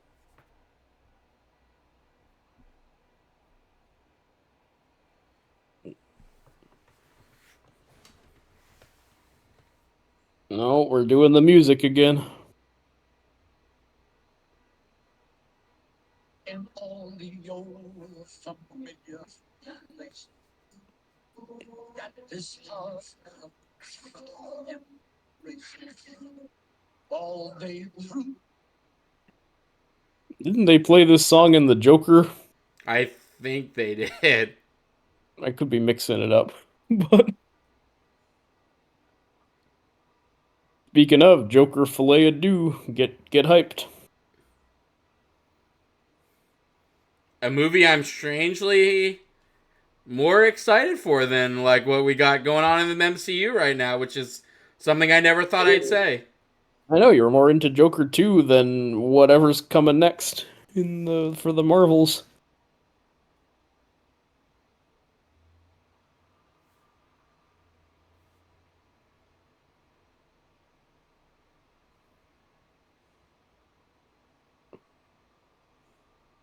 It's so weird. It's like when you put a deep fake like face over something because I keep being like, okay, he's kind of Gambit, and then I'm like, no, but he's He's not. not Gambit. He's both Gambit and not Gambit at the same time in a really weird way. Like you said, it's hard to put into words, but like again, it feels like cosplay.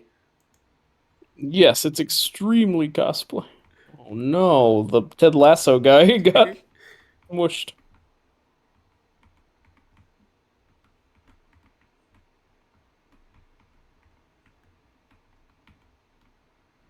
See, kids like Deadpool in this universe, so why is he like bummed out that he's not an Avenger? And they also know Wolverine, and he's gonna do this till he's 90. It just bugs the heck out of me. Yeah, yeah, yeah. No, that's unfortunate.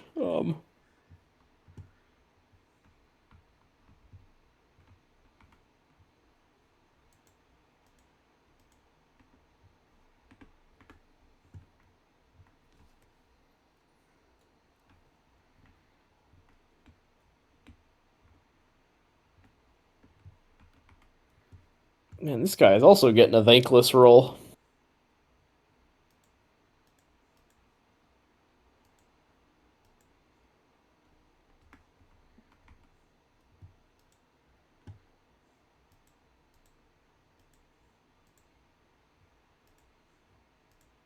No, there's the Modern Family. Oh no, that's I thought it was Ty Cobb or whatever his name is. Now, are these guys characters from the Loki? No, none of them appeared in Loki. Okay, these are all new TVA People, weirdos. yes. People's nicer than these freaks. Here she comes. Back to be the villain again. So, okay, we've got Jon Favreau. Oh no, that's the end of Pyro.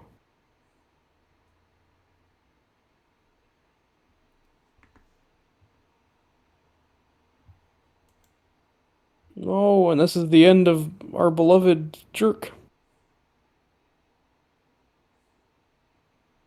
Professor Paradox. Oh, I guess that is Professor Paradox technically. Hmm.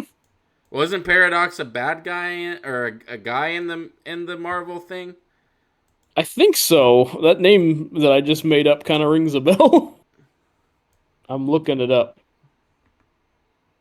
Professor Paradox. Well, he's a villain from Ben 10, I Well, guess. yeah, no, he's a good guy from Ben 10. Oh, all right. I don't know if there's another. Let's look Marvel Comics Paradox. Paradox. Okay, yes, there's a character named Paradox, so maybe that's who this guy's supposed to be.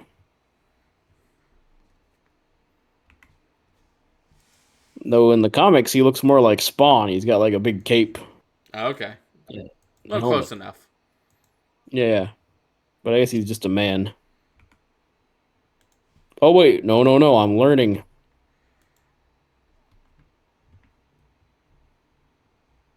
Okay, Mr. Paradox This girl is from is Logan. yes, I remember her.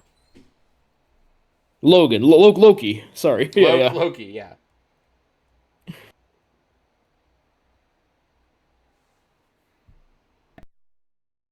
Oh, weird. Okay, so there's Mobius from the comics is also called Mr. Paradox. So Owen Wilson, Oh, so they just used that. They just split that guy twice and used him. yeah, yeah, they just made him into a separate character. All right, back to the movie. I'm supposed to be paying attention to this motion picture. Oh, here comes the Deadpools. Dogpool. Now, why has Dogpool got like a Robin mask and not a full-on Deadpool mask? I guess because the dog needed. Look at that tongue. That tongue does not go back in that mouth. You couldn't get a No, mask on that thing. that's true. He could have had a little like lump where the tongue is. That could have been funny. But he's cute enough. This dog. He's lovable. I think that Ish. dog is butt ass ugly. Oh yeah, but that's the charm. Every time it appeared in the theater, I turned to Jamie and was like, "That dog is so ugly."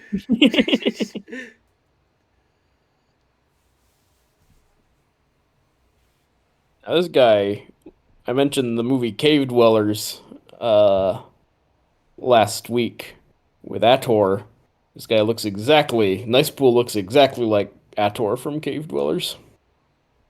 He's even got the dual swords and the long hair.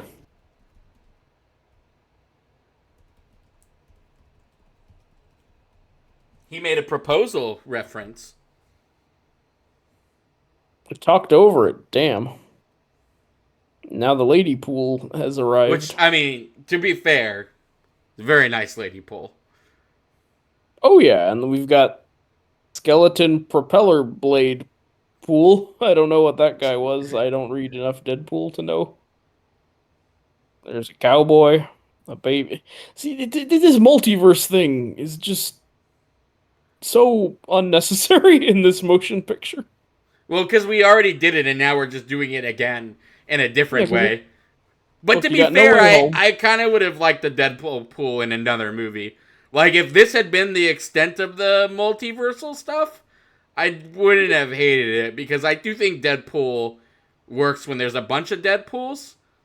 Yeah, that could have been fun-ish, but Yeah. I don't know. I'm a little less into it because you got your No Way Home, you got your Spider-Verse movies, you got Ant-Man Quantumania also ends with a bunch of Scott Langs running around, Nah, that's true. I'm and less the enthused doc now. and the Doctor Stranges also have a bazillion Doctor Yeah, Stranges. no. You're right. You're right. And I mean, I'm with you that like it's more funny and it's more amusing, works a little better for the Deadpool, but I'm still like I'm all multiversed out, man. I can't abide. He's saying it at the same time I am with this multiverse thing. It's not great.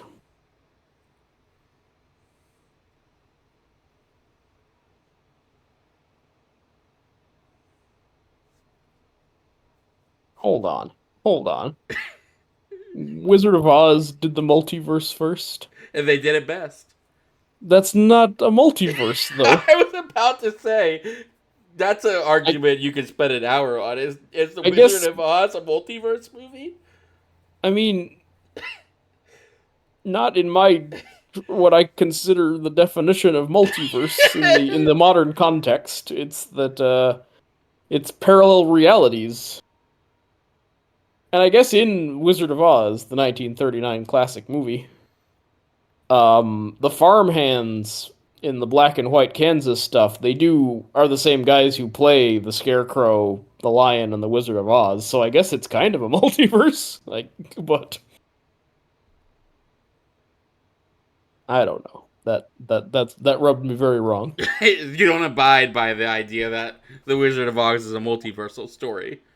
Yes, I reject that because it's one, a dream, and two, it's just a fantasy land that you get sucked to. It's not an alternate version of our reality, you know. It's a whole different world. It's not like evil. There's not an evil Dorothy running around in Oz. It's more like another planet, I guess, is how I think about Oz versus Kansas.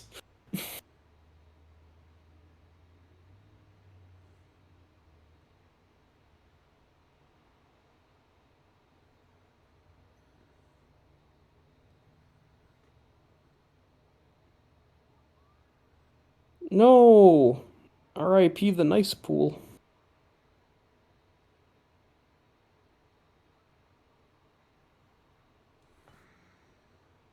All right, Cowboy Deadpool is kind of cool.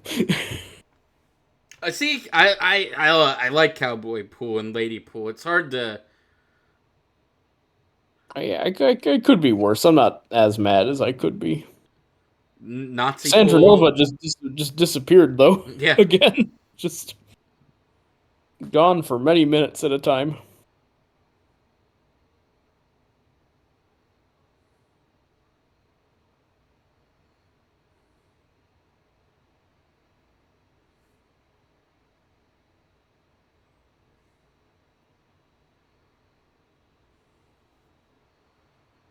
Aw. Even Wolverine's nice to dog pool. Oh yeah.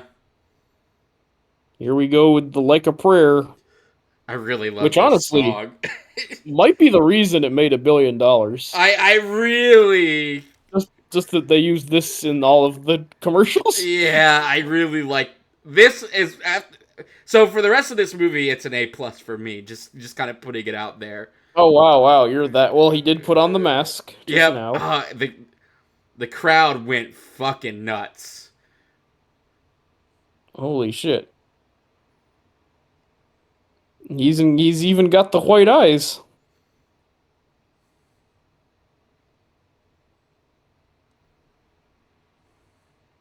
I do kind of like that aspect. Even in the live action, it still looks like two Batmans kissing. It's kind of crazy. It is the two Batmans kissing.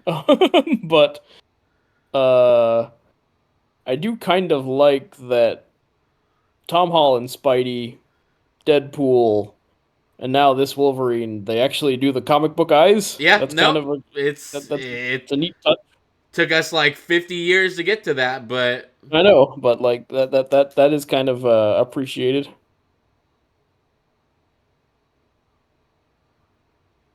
This like long take is not doing it for me, I will confess. It's okay. But the music pulls a lot of the weight for me. oh yes. Again, best one of the best songs ever written, and I think using it in this movie is why it made $1 billion. Hey, she's back.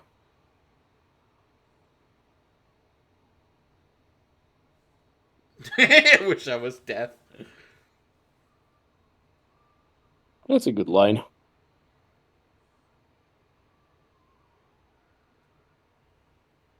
See again, Oh, there he is. like Well, that's Stan Lee as Stanley Steamer, right? Stanley Steamer. Yep. Oh, that's a good joke. I didn't even get it till I said it out loud. That's how behind the ball. I was like, oh, Stan Lee Steamer. Right, right.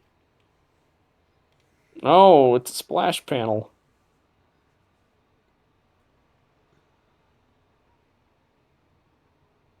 Raymondo's marvelous morning soup. That must be something. There's got to be some in joke there. I saw a very weird billboard today that was for USC, the college, and had some guy I wasn't familiar with. So if he's like a Nelson Mandela hero, I apologize. But it's some dude, and it said he his passion was turned into a Hollywood movie, but he started at USC, which is really vague. And I thought to myself, I mean, the Zodiac, his passion got turned into a Hollywood movie too.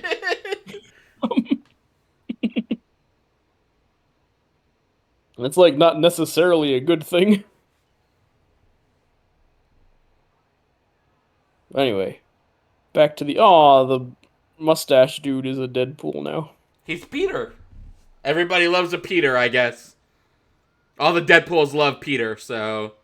Mhm. Speaking of, did you notice Pedro Pascal in that recent Buffy episode you watched? Wait, what? In the freshman, he's like the nice freshman she kind of bonds with, and then he gets murdered by vampires. Wait, that. What? That's baby Pedro Pascal. I did not notice. I'll have to go back and watch now. You'll have to fast forward to his bits. I mean, Yeah. I noticed I noticed Kumar. Yeah, of course. Yeah. You can't miss Cal Penn in Yeah. the beer episode. But yeah, little baby. He doesn't have the mustache, which might be part of it. But yeah, go rewatch the I'll have to first go episode of rewatch season 4. Freshman then. Yeah, with your favorite character, Sunday, the deadpan vampire lady. Oh man, I hated that.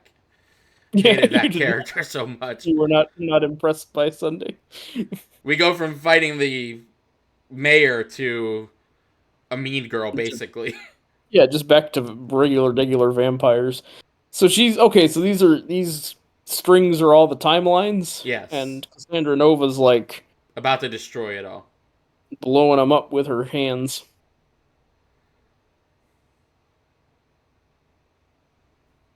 And again, she's kind of dressed like she dresses at one point in the comics, but there she was kind of doing a colonial safari kind of getup, like with the hat. Yes. And here it's just the fan service. It doesn't really apply to what's going on So just here. so we're clear, he is saying that even their healing power wouldn't be enough to survive what they need to do because it's matter and antimatter. This is what that guy was talking about when he was like, "Oh, but there wouldn't be an emotional thing because they, the threat of death. Technically, at this point, they think they're gonna die if they go and heal this. But again, Yeah, you know, and I know that it's a Deadpool movie. What are the chances that Deadpool and Wolverine die at the end of any Deadpool and Wolverine movie? exactly. Either way, it doesn't matter. So I do like the costume, but the eyeballs on Hugh Jackman do make me laugh because it kind of looks like he's seeing a prophecy or something. Like, I'm it's a little uncanny. Uh, but yes, like there's no stakes anyway because it's a superhero movie. Very, Yes. very. They're almost certainly not going to pull a No Time to Die, um, in a Deadpool movie. God, No Time to Die is kind of a trend. Like, imagine a James Bond movie where James Bond dies. Like, before No Time to Die, you wouldn't have even Yeah, fathomed, like, it that as really an idea. bucks the trend in like an enormous way. Why I still kind of give some props to that movie because that is at least a pretty pretty gutsy move as Hollywood stuff goes. I guess Will Smith blows up in I Am Legend, so there is precedent. But but have you heard what they're doing with I Am Legend 2? Yeah, where it's going to be like Michael B. Jordan and Will Smith, and isn't he And the dad or something? Or. yes, and I'm hearing that apparently it's actually going to be because in the alternate Yeah, yeah, ending yeah. in the It follows deleted the scenes, alternate ending version, right? yes, so it's a sequel that you have to watch the deleted scene on the DVD to know why Will Smith is back now. He's Marvel Jesus. They're doing the con, the Wrath of the Con.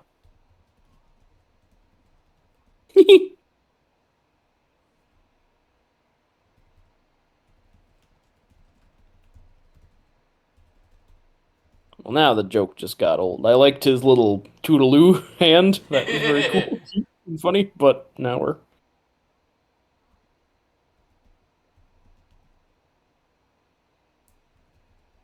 When you call my name like a little breath. You're just thinking about that song, aren't you? Yeah, it's carrying me over. Through this, like, punching the thingamajiggers.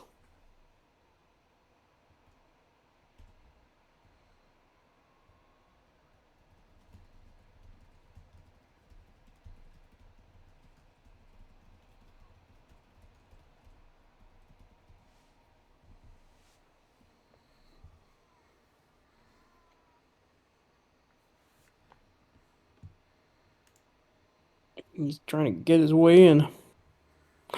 They're gonna need two of them to make it. Oh, how did you guess? I don't know. This I'm so good at predicting like incredible twists. One thing I do like about Never this know. movie is that you get a sense of like Wolverine having like a metal skeleton. Like he hits the car at one point and like moves it, and now he's banging on this door. Like, Yeah, like yeah, they're at least. Hmm. it's a small thing, but the comic book nerd in me likes it. Yeah, appreciates it for sure. Oh yeah. There he is. We get some more of. Oh, he's gonna comment on the pecs. I do really like the little nod he gives. No, that's cool. There's some good. physical antics in this movie. And now we're just getting the Madonna theme again. Ooh, yep. Gotta replay our like a prayer.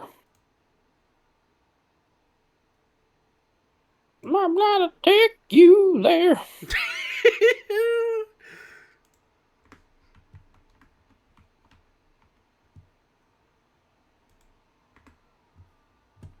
Oh man, this is getting a little too like BVS for me. It Like is extremely BVS there for the a way he's second. screaming with the energy, like There's a lot of floating red around him. going on. Yeah, exactly, like the red electricity. Yep. Kind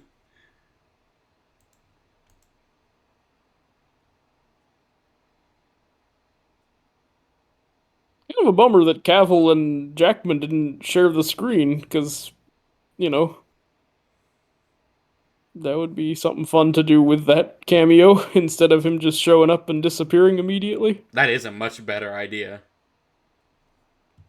Because they're kind of similar actors in some ways, but not in others, and they often scream with no shirt off, no shirt on.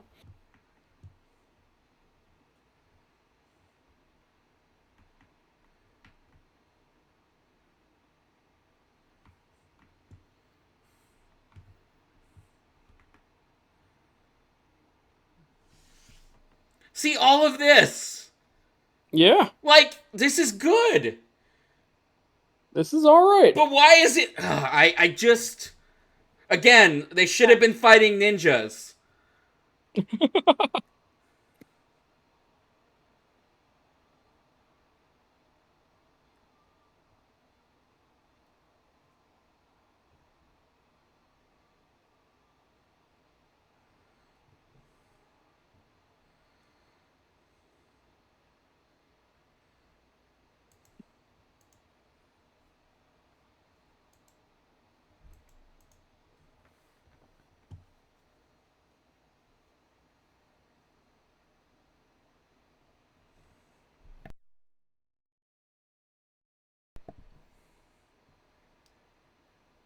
But aren't these guys more compelling than the ninjas, Tanner? No. I do agree though. Again, I don't think this guy knows how to direct Hugh Jackman to do Wolverine because even though it gets emotional at the end, it's too not emotional for too much of it. Throughout, yeah. Yeah. Especially because this is again post Logan. They really should have brought their A game if they were going to bring him back. Yeah, exactly. Unless it's just nonsense. Like if this was just 100% a wacky comedy, Mm-hmm. I wouldn't mind. But like if you're actually trying to make people feel things for Wolverine after Logan, you kind of got to bring your A game. You can't Yeah. like half-ass it. You gotta get somebody who can play, who knows how to make a Yeah, Logan, to make Logan appear on screen. yeah. Get Hugh Jackman where you need him to get to be. Mm-hmm.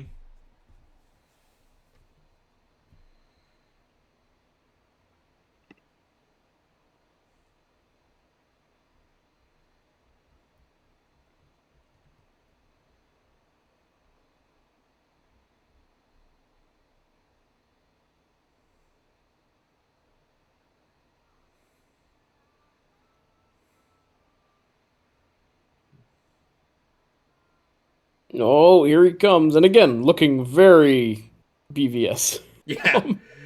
Very, very sweaty and greasy. Mhm. That's like when not just Henry Cavill, but also when Batman Batfleck does his training.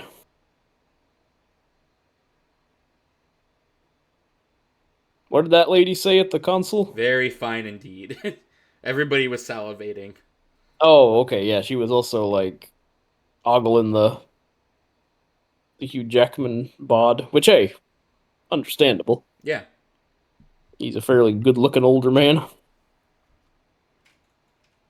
or a man. Period. I don't need to be ageist.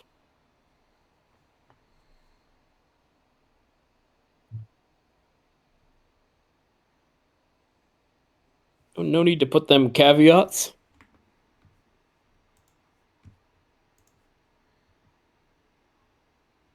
Time Ripper sounds way cooler than the fact that it's just A breaking machine. time rules. Like, yeah. Should be a villain called the Time Ripper.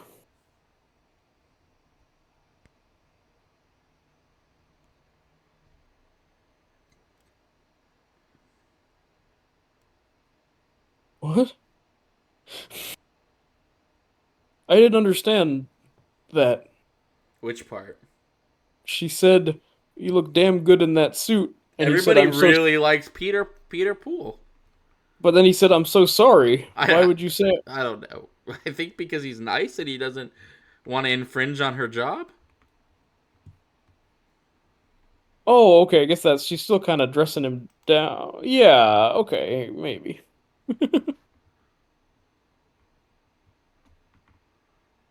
I really hate the till you're 90 joke. Like, Yeah, man. we really gotta be. We really can't get a new Wolverine, huh? No, then no one could do it better. I mean, they recast Xavier and Magneto, and it worked fine. So clearly, you can do it. You can find other people and go, okay, they were good. The McAvoy and the Fassbender did a fine job. Mm-hmm.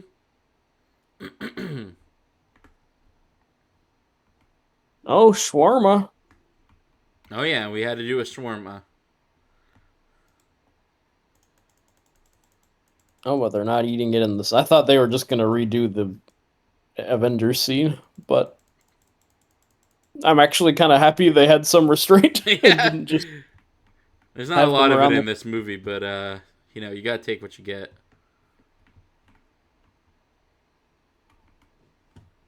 my little kunchkin.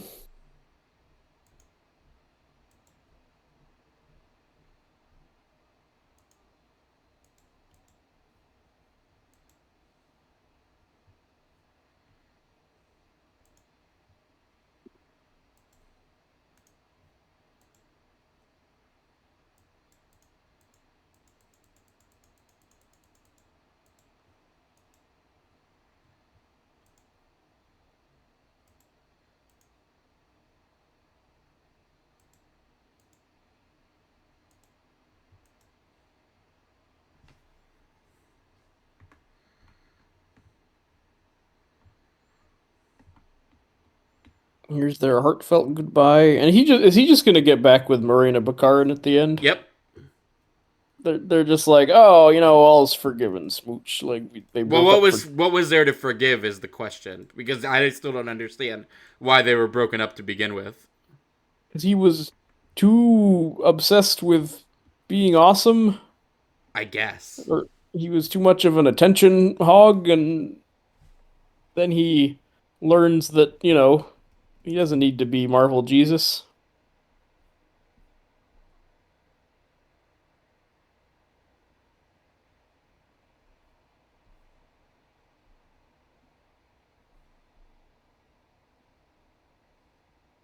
He even said it. You don't need to be Marvel Jesus. And then all the beloved supporting characters.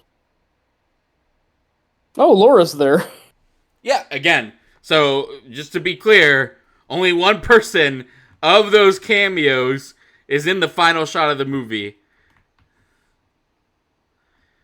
In case you wanted to know what the future of any of those characters were. Yeah, but he's also not in the MCU, so Oh, she's but by I mean, extension not. you and I both know that does not matter.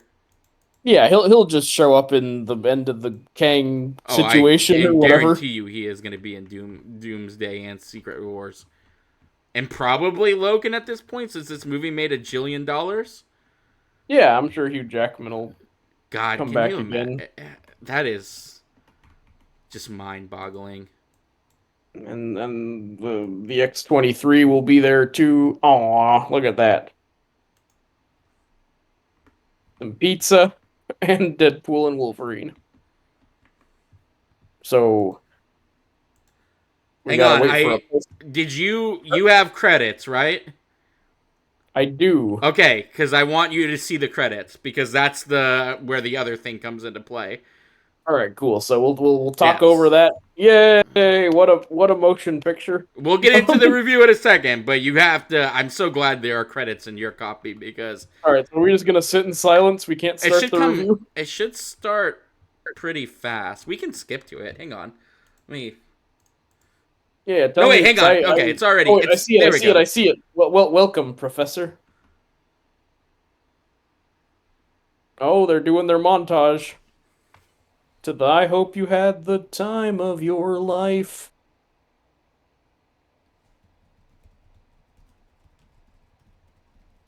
Hey, this is just behind the scenes footage from X-Men the I One, the know how Fantastic Four. original. Elektra, which is everyone's favorite. Him fighting the Weapon 11. Mystique, both the Jennifer Lawrence one and the Rebecca Romaine, Yeah, there's whatever. some surprising cuts in this behind the scenes photos. Yeah. Almost none of whom show up in No. the movie. Aw, it's baby Ryan Reynolds when he was the X-Men Origins Wolverine Deadpool. Brian Cox, who again did not appear in this movie. This is so crazy to me because this isn't even the universe that this was set in, and it's not. None of these actors show up in the movie. She does. Hugh Jackman Wolverine does. Gyro and Pyro do.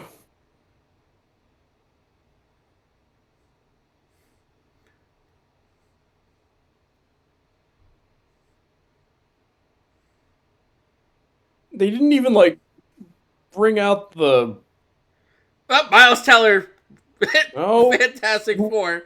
again. None of those showed up in I the know, movie. but again, This this was might not a be the tribute best to the part of the Fox movie X-Men too. movies. So, Evan Peters did not as John Boner or whatever his name was.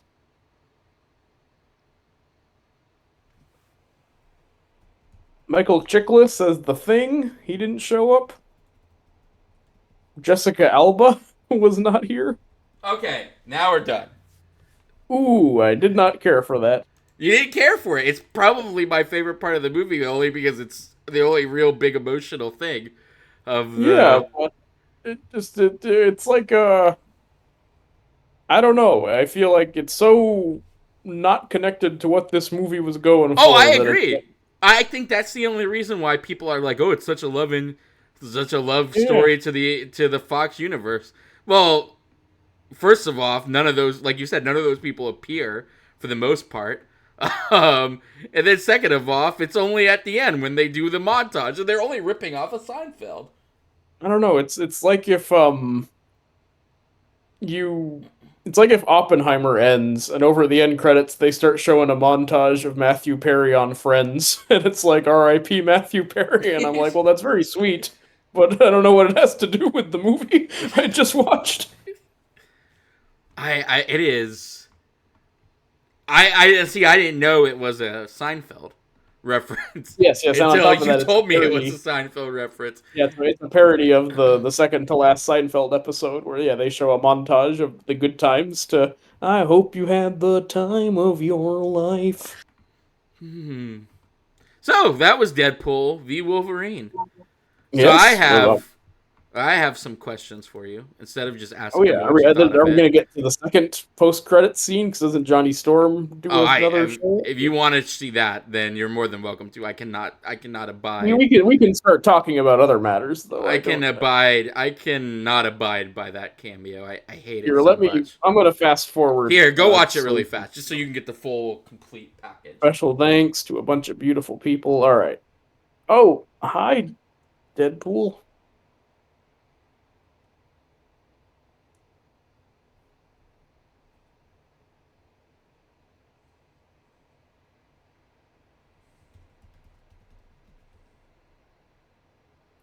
Man, they were barely in this void, by the way.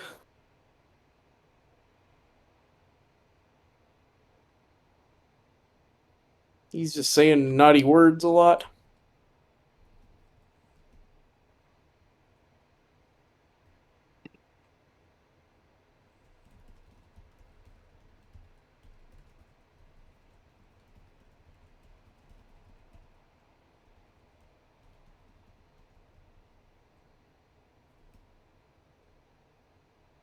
Juggernauts, juggernauts. Yep. And you can quote me.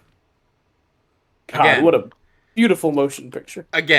the last thing that Johnny Storm did in a Fantastic Four movie was Yeah. decide to be a better person, and he had a little cheeky. He burned the bouquet because his girlfriend was about to catch it, and he was like, "Oh, I'm not ready for that." And we Yeah. laughed a little bit. Then he went off to go do heroics. Now the last thing Johnny Storm has ever done in a Marvel movie, or at least that version of Johnny Storm, was that montage. Talk about the juggernauts. Yep, talk about the juggernauts and about how Cassandra can lick his cinnamon His Harry, donut hole Harry or whatever. butthole or whatever he was yelling about. Yeah. Yep. I cannot get behind the idea that this is a love story to the Fox universe. Yeah, that part is very silly. Yeah, I just I think Again, because it's not even a reunion. It's like the 5 people they could get. yeah, it's the 5 people they could get, and also most of them are treated horribly. Like, did Yes. you hear? I don't know if you got it, but there was a whole thing where Remy was like, "Oh, the people we would have liked to have saved. Oh, if I had gotten my movie, I would have liked to have saved people." Like, you didn't get it. It didn't happen, and now you're too old for it. Like, because there have been people that because he's been like, "Oh, I'm still down to do a Gambit movie," and I'm like, "No, man, I cannot. I can barely abide you doing this movie, and you wanna have a full length feature." Yeah, no, this did not sell us on the how great a Channing Tatum Gambit movie would be, man. I must say. No, okay, all right. What would he be? Who would he fight? Would he hang out with Rogue? Like, would I think you anything have to cool get a happen? Rogue. I mean, it's really somebody posted a like Would Twitter it be Anna video. Paquin Rogue? No, a lot of people say Alexandra Daddario, which I would be for. I don't know if she's old. I think she might be a little too old for a Channing Tatum Gambit, or she might be a little too young for a Channing Tatum Gambit Yeah, that's what movie. I was But thinking. Like, she comes but across a little too young for. but I see her paired against an actual Gambit for sure. Um, Yeah, if it was her, and then you got I don't know who a good Gambit would be. The I, the Glenn Powell. I don't know. You'd have to figure it out. That's the hard part. And I Yeah, mean, obviously Logan, we're just gonna be doing this till he's 90. So no, yeah. somebody posted a picture. It was like this was a good year for Gambit, and showed both the X-Men '97 Oh Gambit well, and the Channing I Tatum mean, well, the Gambit. thing is, like, X-Men '97 is carrying a lot of that statement. You know what I mean? That's like, hmm And I don't know if Channing Tatum Gambit is a Mark IV Gambit as much as people think it is. no. I mean, it is like saying, like, you know, whatever, the Irishman and Dirty Grandpa, and being like, it was a good year for Robert De Niro. It's like, well, one of those or whatever. I don't know. Oh. All right, you ready for your questions? Yes, give me the lightning round. That was a mighty motion picture. Should we say what we felt about the Deadpool and Nope, we're Wolverine, gonna or how you go want right to? into we're gonna go right into a review. They're not hard questions. Question one: All right. what did you think of it as a Deadpool movie? As a Deadpool movie, um, kind of blah. Like, the Council of Deadpool was fun. Um, that's about it. He does make his wisecracks, Yep, but not even as much as I would have thought he would. I thought he was gonna be like mile a minute, roasting all the just Fox spitting people, right, but just but every not every really. minute. Yeah. Okay. So it's probably, if I were ranking Deadpools, like one, two, three, I guess, is my Deadpool With one ranking. being the highest, three being the lowest, right? Yes. Yeah, I don't disagree. I think it is exactly as you said. It is pretty much a 1, 2, 3, in terms of like, and I rewatched the Deadpools in order to prepare for Deadpool Wow, v yeah, you and all Wolverine, that with the and Deadpool trilogy. Did you watch Once Upon a Deadpool? and no, I didn't watch Once Upon a Deadpool. I do think two is really good, but again, I probably would not state it over one. Two's okay. I don't remember too much about two except liking the Josh Brolin Yeah, he gets a as buddy. He Cable. gets a buddy romance, which works a lot better than this buddy romance. That's also kind of wild, is that he was paired up with a Grump a second time, Mm-hmm. and it's not as good. I gotta say, the Deadpool Wolverine antics are not as enjoyable. No, nope, not as enjoyable as versus Deadpool v Cable, which again is kind of the same movie because they also fight in that one a bit and then become friends. Yeah. And there's also a thing because Marina Baccarin dies, and it's all about restoring the timeline. So it's not even that far off from the multiversal Nope, stuff. it's not Yeah. even, and it's literally 90% of Deadpool's motivation is that girl in that movie, and 90% of his motivation in this Yeah. movie is that girl. So yeah, it is exactly the same movie, just with more MCU ness. Yeah. All right, second question: what did you think of it as an MCU movie? Um. Was it even an MCU movie? I You know, mean, as we found out, and even I didn't know this, he goes to audition for the Avengers and has a long, extended talk with John with Favreau. with Happy Hogan there. Yep. So here's my thing. I guess I might have to abstain because I've been so out of the MCU loop for a while. Like I don't actually know what the MCU really looks like at this point. Like I saw the Quantum Mania, I saw the Doctor Strange and the Multiverse of Madness. I'm This is more like multiversal stuff, so it's kind of. I'm like 4 or 5 TV shows behind at this point. Um, so I guess it's not a very good MCU movie because it didn't get me very like hyped for where we've been and where we're going. Because Do you think it it's adds anything to the MCU? no, I do not. The It doesn't only thing it because we're not in adds, the MCU. It's a Fox. It's still the Deadpooliverse is still what we're deling with, except for Favreau and the TVA. and the Void, But because the Void is Loki, but mhm. we're still technically in the Void when they go to the Badlands. It just doesn't look like anything else that we've ever seen of the Void. No, So and they're just in the forest. I don't know. It certainly doesn't feel like a crazy hell world where anything can happen. They're just in a a patch of dirt, really, with like a diner. it's kind They of ate crazy that spam. we didn't even get like.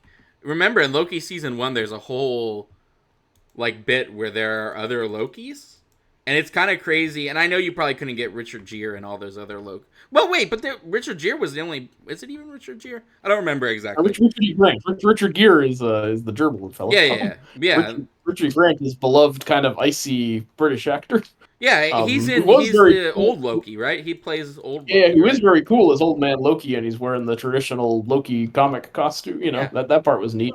But all the other Um, Lokis are normal, are not big name actors. So you would think that they could have at least got like one of those Lokis in. I guess they probably didn't want to like tie too much back to Loki, the TV show. But at the same time, at this point, you're literally basing it within the place that the Loki TV show established. So you should yeah, probably. Loki couldn't have hurt, and also, yeah, since Cassandra Nova is like totally wasted, you really like.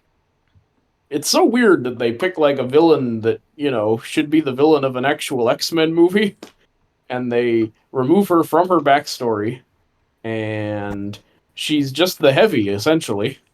Yep. And then they No good. they defeat her twice because they defeat her once and then make an impassioned speech to connect her humanity, and then 10 minutes later she shows up as the villain again. Like Yeah, that to me is so strange because they defeat her, then Logan is like, well, I can't kill you because Charles wouldn't want me to kill you, and if he knew you were in there he would have torn down the whole universe to get to you. And then they leave her, but then literally 10 minutes later she comes back and she's a villain again. Yeah, she changed her mind. The pep talk didn't help. Yeah. Um, So they kill her anyways. yeah, and they kill her for real, and she's trying to take over the time tunnel thing. I don't know. Kind Yeah. of looked like she was hooking into a Pacific Rim Jaeger. It did look like she was sticking into a Pacific Rim Jaeger. All right, third question. Yeah. So as an MCU movie, zero because it doesn't even register that it's an MCU movie. Really, No, as and a it's funny Deadpool movie, it's he okay. he spends 90% of that movie calling himself Marvel Jesus too. Only Yes. not to be Marvel anything. Because at the end of No. the day, he just goes back to his universe and Yeah. is very Takes a removed. Wolverine with him. Okay, third question. What do you think of it as a Wolverine v Deadpool movie? Removing all the cameos and just including the Wolverine and Deadpool stuff. It's okay. I liked their fight in the car when they mask up and fight the League of Deadpools. That was all right. Him and X-23 by the fire was okay. I don't know. It really did. It was just fine. It really. It's funny. This movie actually. I guess I got all the rage out of me by the time I finally watched it because I didn't like. I didn't enjoy it. I didn't think it was particularly good, and the fan service and in jokes bother me. But there's not even enough for me to get too riled up about. I don't No, know. it's kind of just there. Again, Yeah, it's not. It doesn't really like shake anything up of of note either. yeah. Um, It's not like the what does Dwayne Johnson say that the power yeah, scales the power of the paradigm of the DC universe will be forever changed or yeah, whatever none of that nonsense. really. Yeah, like nothing coming out of it besides just that was just an adventure we went on, I guess. Yep. Because yeah, they're back home. She's back with him, I guess. Marina Bakarin's ready to make it work. Yep. Everybody gets reset. It's kind of like a cartoon. Everybody gets reset at the end, back to It is very much like a Deadpool their adventure. corners, and that's it. Yep. All Though right. even the Spider-Man cartoon from the '90s and the those had soap opera elements where things were different by the end of the episode. Well, hell, even X Men '97. Of course, yeah. Would Yeah, it ever changed its thing and was willing to kind of shake was things shaken. up and all of that good stuff. Yep. No. All right. So yeah, very interesting how much it kind of went through me. Weirdly enough, though, it's tough because I think it's barely a movie, but Rebel Moon, which is way more of a movie, um, coming off of it, this one at least moved real fast, and I laughed a few times, and Well, it and was also it like you said, it moves. He's at the TVA. He goes to find some Logans. He finds a Logan. He gets put in the void. He meets Cassandra.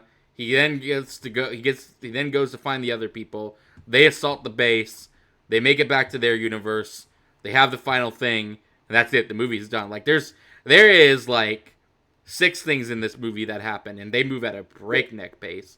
it goes boom boom boom boom, and Yeah, we're out. like it is. So It's 2 hours too, which is kind of crazy because like it does not yeah, feel like a 2 hour movie. nope. It is. It feels like again an episode of a cartoon where you're like, wow, that's Treehouse of Horror where Homer gets all the Homerverse versions is Oh man, like about even the Simpsons did the multiverse. yeah they did a Homer noir and a Snagglepuss Homer Ugh, and an anime Homer and they fight the evil Burnses of the realities yuck. and that one told that story in 7 minutes. That is something, man. We're Yeah, just gonna be we're gonna be doing multiverse stuff until we're 90. yeah, it's the new I that's actually okay. Question to you: how long do you think the multiverse trend is going to keep going? Well, I think I think Marvel is gonna end that. Like if any, if anything is to go by, and I guess this kind of gets into the whole state of the MCU thing. Marvel wants to be as done with the multiverse as possible, and I I 100% believe the way it's gonna go is that we are gonna barrel through what's left of this saga, and then the goal is gonna be to get that it's done as fast as possible, so that way we can move to the mutant era, as Kevin Feige himself has even called it, the mutant era. And it's gonna be, but I am curious, like how that's gonna like shake up with the rest of the MCU, because I can't imagine they're just going to be like, oh, we're just going to do X-Men movies now, and we're going to just do fully just X-Men movies all the time. So, like, there's going to have to be some, like, Avenger stuff on top of that. Maybe another Spider-Man, give or take. But, like, yeah. I fully think the next focus is going to be on the mutants. Because that's where the money is. Deadpool v. Wolverine made $1 jillion. People freaking love X-Men 97. And everybody's been clamoring for mutant stuff for so long now. So yeah, they're gonna double down on it, because they they tried to do new stuff with the multiverse. That went horribly. Yeah, but they didn't No, though. absolutely not. I'll push back on that because the multiverse was an excuse to have Black Bolt and Professor X in his yellow chair. You know, like they immediately were like, let's just use the multiverse for more cameos. You know, Mm-hmm. that was their biggest idea about the multiverse was all the characters from previous things. You know, we can bring in Quicksilver, and except we don't. We can bring Tobey Maguire for a curtain a bow or And multiverse stories are good when they like are very character focused. Like, if you're gonna, the point of the multiverse is not to like just do it as kind of a fad, but like to show what might have been, and then make characters face what might have been. Like, you could do a story where Spider-Man, assembles the Spider-Verse and all. No, well, you know what? Into the Spider-Verse does this and does it 10 times better. and actually that's why I prefer the first one to the second one. Yeah. Even though I quite like the second Spider-Verse as well, but Spider-Verse 1 is like we're using the multiverse to have fun. Like, oh, look at all the different kinds of Spider-Man. There's a noir Spider-Man and the anime and the Spider-Ham. Yeah, and to tell an interesting story. Because, like, Peter in that story, the point of Peter B. Parker in that story is not to just goof around in the multiverse and be like, whoa, I get to meet a Western version of myself or a anime version of myself. It's for him to grow as a character. And I don't think a lot of multiverse stories that we get are about growing as a character by facing like some version of yourself. Like, Nope. it's all about just gags and cameos and Even Doctor nostalgia. Strange. Even Doctor Strange in the Multiverse of Madness, to its credit, does have him face the evil Doctor Strange Yes, and grow as a person, which and is have to good. like reckon with who he is. Yeah, yeah. Yeah, but then you also have to deal with Cameo City and John Krasinski finally gets to be Fantastic Four, that cameo or that fan casting that everybody was so gaga about. Like, yeah. The parts of Doctor Strange that work from a multiversal aspect are again him dealing with an evil version of himself, him realizing that he's not happy, him having to come to terms with that, him getting some resolution with Christina, even though it's not his Christina, it's another Christina who also is getting some resolution because she had a strange and she dealt with that. Exactly. No. There's like actual like characters like moving on and learning stuff about himself, and Deadpool. It's the most mild version of that. And again, I get it because Wolverine Deadpool is a funny series. so there's not too many stakes, but I don't know. Um, and yeah, I was gonna say Across the Spider Verse, does a good thing of continuing Miles's growth and story, and I think it's a great movie for Gwen. But I think, as opposed to the first one, you do start getting a little more like, oh, the Cameo Lego City. world. Yep. Oh, the lady from Deadpool, Oh, from Aaron Venom shows Davis up. as Prowler. That cameo, Exactly. Yeah, that casting that everybody want has been, and like I get it. I like I fan cast. yeah. I'm if the guy who plays Reacher ever appeared as Batman in a thing, I'd fangasm a little bit. Yeah.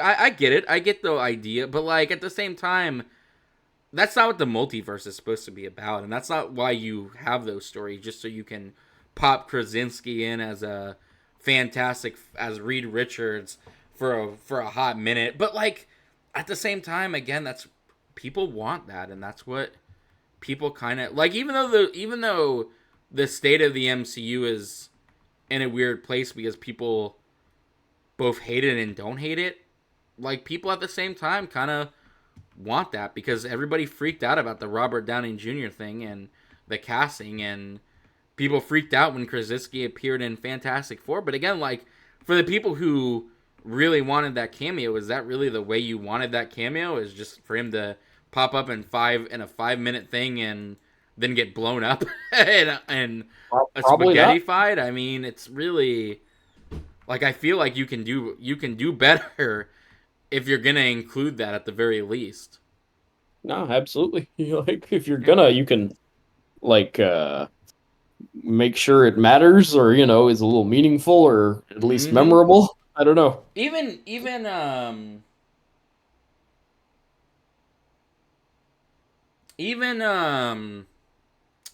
whatchamacallit, even No Way Home Yeah, No Way Home. I does a lot again, better with at least those cameos again are used in a way that like there's some emotionalness yeah, to it. there's some Like emotional stakes there. yeah, they're trying to yeah, ring some heartstrings or tug on some heart drops. I'm mixing up my metaphors, but yeah, like it's at least something. Yeah, and, I don't. I mean, it's just again, they're not used like the cameos in this movie are not used in a way that are like at all. And that this will bring me to my final question for you before I ask you what your general thoughts are for the movie. Do you think I know I've talked about it several times, so you already know my feelings of it, but do you think it is a love letter to the Fox MCU, the Fox Marvel universe? No, I do not, and I don't even. It's tough because I didn't ask it to be, but that ending credit seems to imply it thought it was. Exactly. That's what gets me is the I don't think ending credits. I don't think it should be a love letter to the Fox universe to begin with. Like I just make a Deadpool and Wolverine movie, as you say, where they fight some ninjas. Like that's not even something I wanted. But then like you bring it up, and then you don't even do follow through on that. You know what I mean? Like it's a so for me it's a double whammy of I didn't need this to be an extended tribute to 20th Century Fox, and two, it wasn't even that. So, like, bad on bad for me, I guess, is what Yep. I'm getting with. No, I can't abide by it. I like the little thing at the end, but again, it's disconnected from the movie entirely. And it, like you said, implies a thing about the movie that the movie itself I don't think ever implied or even hinted that it was doing. I mean, even Deadpool half the time is making MCU jokes. He's not making Fox Yeah, jokes. he's saying I'm a god, you dull creature. hmm Yeah, Um, he's not at all. As a matter of fact, everybody else is kind of in a Fox movie, and he's not in a Fox movie. and he's joking about Spock and stuff. It's still a grab bag of pop culture references. It's not like it's all a tribute to the Fox universe. So I don't know. very, very, and also just a very weird choice because the MCU like maybe could have used a shot of adrenaline with the Deadpool, and it really wasn't even the function it served. I Nope. don't know. No, it would have been. I really think it would have done this movie quite a bit not to have dealt with so much the Fox side of things, but maybe to have dealt with the actual MCU side of things. Like maybe even get a few cameos in there or put him with the B Avengers team or something just because again you want him to be part of the MCU kind of sort of and we probably should have set some of that up. So, yeah. Yep, but we opted instead for just some general tomfoolery and like a couple of multiverse cameos. I mean, I guess many multiverse cameos, but all in this kind of. It's almost like they corralled them in a pen so we could look at them, and it And they're didn't even barely really. in the movie too. I mean, heck, Yeah, Johnny Storm is in it for maybe 10 minutes and Deadpool is quick to point out he was doing a lot to the budget is one of the lines which ugh.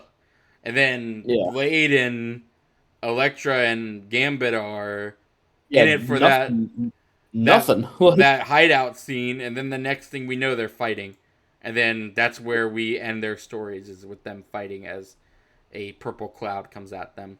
Yeah, we don't even go back to them. Like Electra says and does nothing. No, they are in Wesley there. Snipes doesn't do anything, which was a real bummer because why even bring him in? Yeah, exactly. And again, the only person that survives all of that is probably the one person who has a chance of appearing in future movies, which is Daphne Keene as Yes, Laura. She's the only person, and Hugh Jackman because he's going to be doing yes, this that's a different Wolverine. as a different Wolverine. I don't think that Wolverine will ever come back, though. I guarantee you. Um, if we get more Wolverine, which we probably will in Secret Wars, it'll be of another Wolverine variant, and it'll be like as close to the '97 X-Men variant as possible. Like Probably. it'll be Hugh Jackman trying to play X-Men '97 and trying to figure that out. That's not a bad guess. No, because I think they're gonna double down on making it feel as much as just the MCU mutant saga in general. I think they're gonna make feel as much '97 as possible. Who knows? Maybe they'll soft kind of like rewind the universe. What if Secret War ends with them like doing a kind of rewrite and they go back to the '90s so they could do '90s X-Men? I mean, Because technically, if they do X-Men now, it would have to be the X-Men of like the modern age. And does yeah, I'm wondering anybody? that because they haven't like I highly doubt they're actually going to just have mutants suddenly appear in the MCU because they don't do that anymore. It's all alternate Mm-hmm. universes. So yeah, probably not. Maybe they will just soft reboot or things or hard reboot things after the next two Avengers because this got too out of hand. But then Spider-Man No Way Home was a time change reboot for Peter that we've never really addressed in a meaningful way. No, and who knows when? I mean, I Like guarantee. what effect that had on the rest of the universe. And like, who knows when we'll get Spider-Man 4? I mean, I'm sure it's coming in some form or fashion, but it's kind of. Yeah. But it's funny because they're making that Spider-Man animated, which is like Spider-Man early years and has a very classic like '60s Spider-Man Yeah. feel to it. But no, I wouldn't So be surprised if like, cause like, what would modern day mutants even look like? You know what I mean? Like, well this is the technically, technically the MCU is like what 4 years ahead of us? Isn't it 2028 or something in that that universe? sounds right. I don't know for sure. Yeah. So they'd have to do the X Men of. They'd have to figure out how to bring the X Men into like our modern world and they'd have to figure out how to do Magneto and how to make Magneto without doing the Holocaust stuff and all. And I don't know if they'd bother. Like I'm not saying that you can't do it. Like you can figure out modern day mutants, but I don't know with how the MCU has been right now and how they're like, we gotta go back to what works. I could see them just being like, hey, let's just somehow bring the timeline back to the '90s. Maybe I could, but also, yeah, that would kind of be a bummer, man. I don't know. It's a mix of like, I guess they would do that, but it just sort of bums me out the more we talk about it because I think it speaks to how little Marvel wants to do anything ambitious or interesting with their these beloved characters that they destroyed an entire studio to get. Well, and that brings us into the state of the MCU because after, as this was after, well, at the time of this recording, we have been gripped with the news that the next Avenger movie will be a Doomsday movie and will feature the return of both the Russo brothers and Robert Downey Jr. playing the titular Doom. How do you feel about that? Um, Not so great. I think you remember our real time reactions to it day of. I sent you the link and you did a real like, wait, what? You know, you sputtered. You kind of sputtered out I with the thought it was a news. joke. I thought it was Yeah, a yeah. practical joke that good old David was playing on me. And I didn't get it either at first because I read the article that he takes his mask off and it's Robert Downey Jr.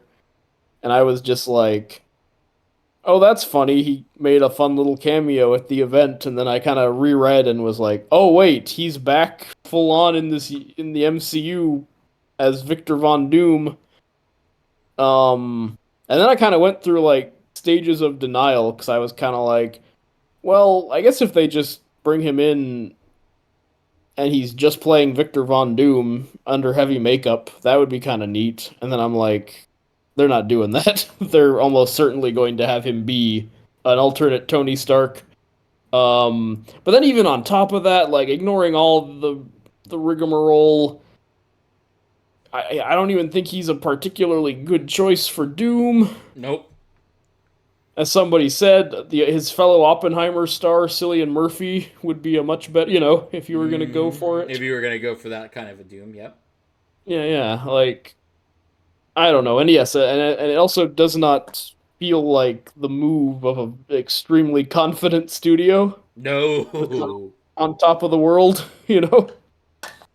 We've talked a lot about the Downing Jr. part. How do you feel about the Russo brothers coming back? Oh, negative eight. Honestly, I'm more interested in the Downey than the Yeah. Russo because It's funny because like the Winter Soldier is probably my favorite MCU movie. yeah, you're way into Winter Soldier. I always liked it, but it's never been my personal fave. Yeah, like I do I think it's the last time at the very least it was the last time Captain America was ever interesting. Uh um in that series because then they just kind of reset him to go back to being the boy who pines for what could have been. Um but even with like how much I love the Winter Soldier, I could not care less about them coming back. Like it really, like you said, I'd almost say, I'd almost say Robert Downey Jr. is at least more interesting, um, than them coming back because Yeah, it's at just least then, at least there's some like, how are they gonna do it? I know I'll get the answer in 5 minutes, and it probably won't be very interesting, and it won't be good. But at least there's a little bit of some suspense there, you know. yeah, Um, and also, yeah, what bums me out is as I mentioned in the Rebel Moon commentary, uh, it was rumored Sam Raimi was going to do Avengers 5 and 6, which would be at mm-hmm. least more interesting. It's rumored that they asked the Arrowverse showrunner dude to do it, Which which not at for least that nothing, guy that guy knows can his do a super, universe. yeah, knows superhero stuff. And I guess the Russo brothers do know superhero stuff since they've made like four of them, but Yeah, but I it's don't gonna be know. the same superhero stuff we've seen from Yeah, yeah, them. that's kind of it. Like, and also I remember the height of my MCU excitement was between Avengers 1 and 2, and it never fully came back after that, really.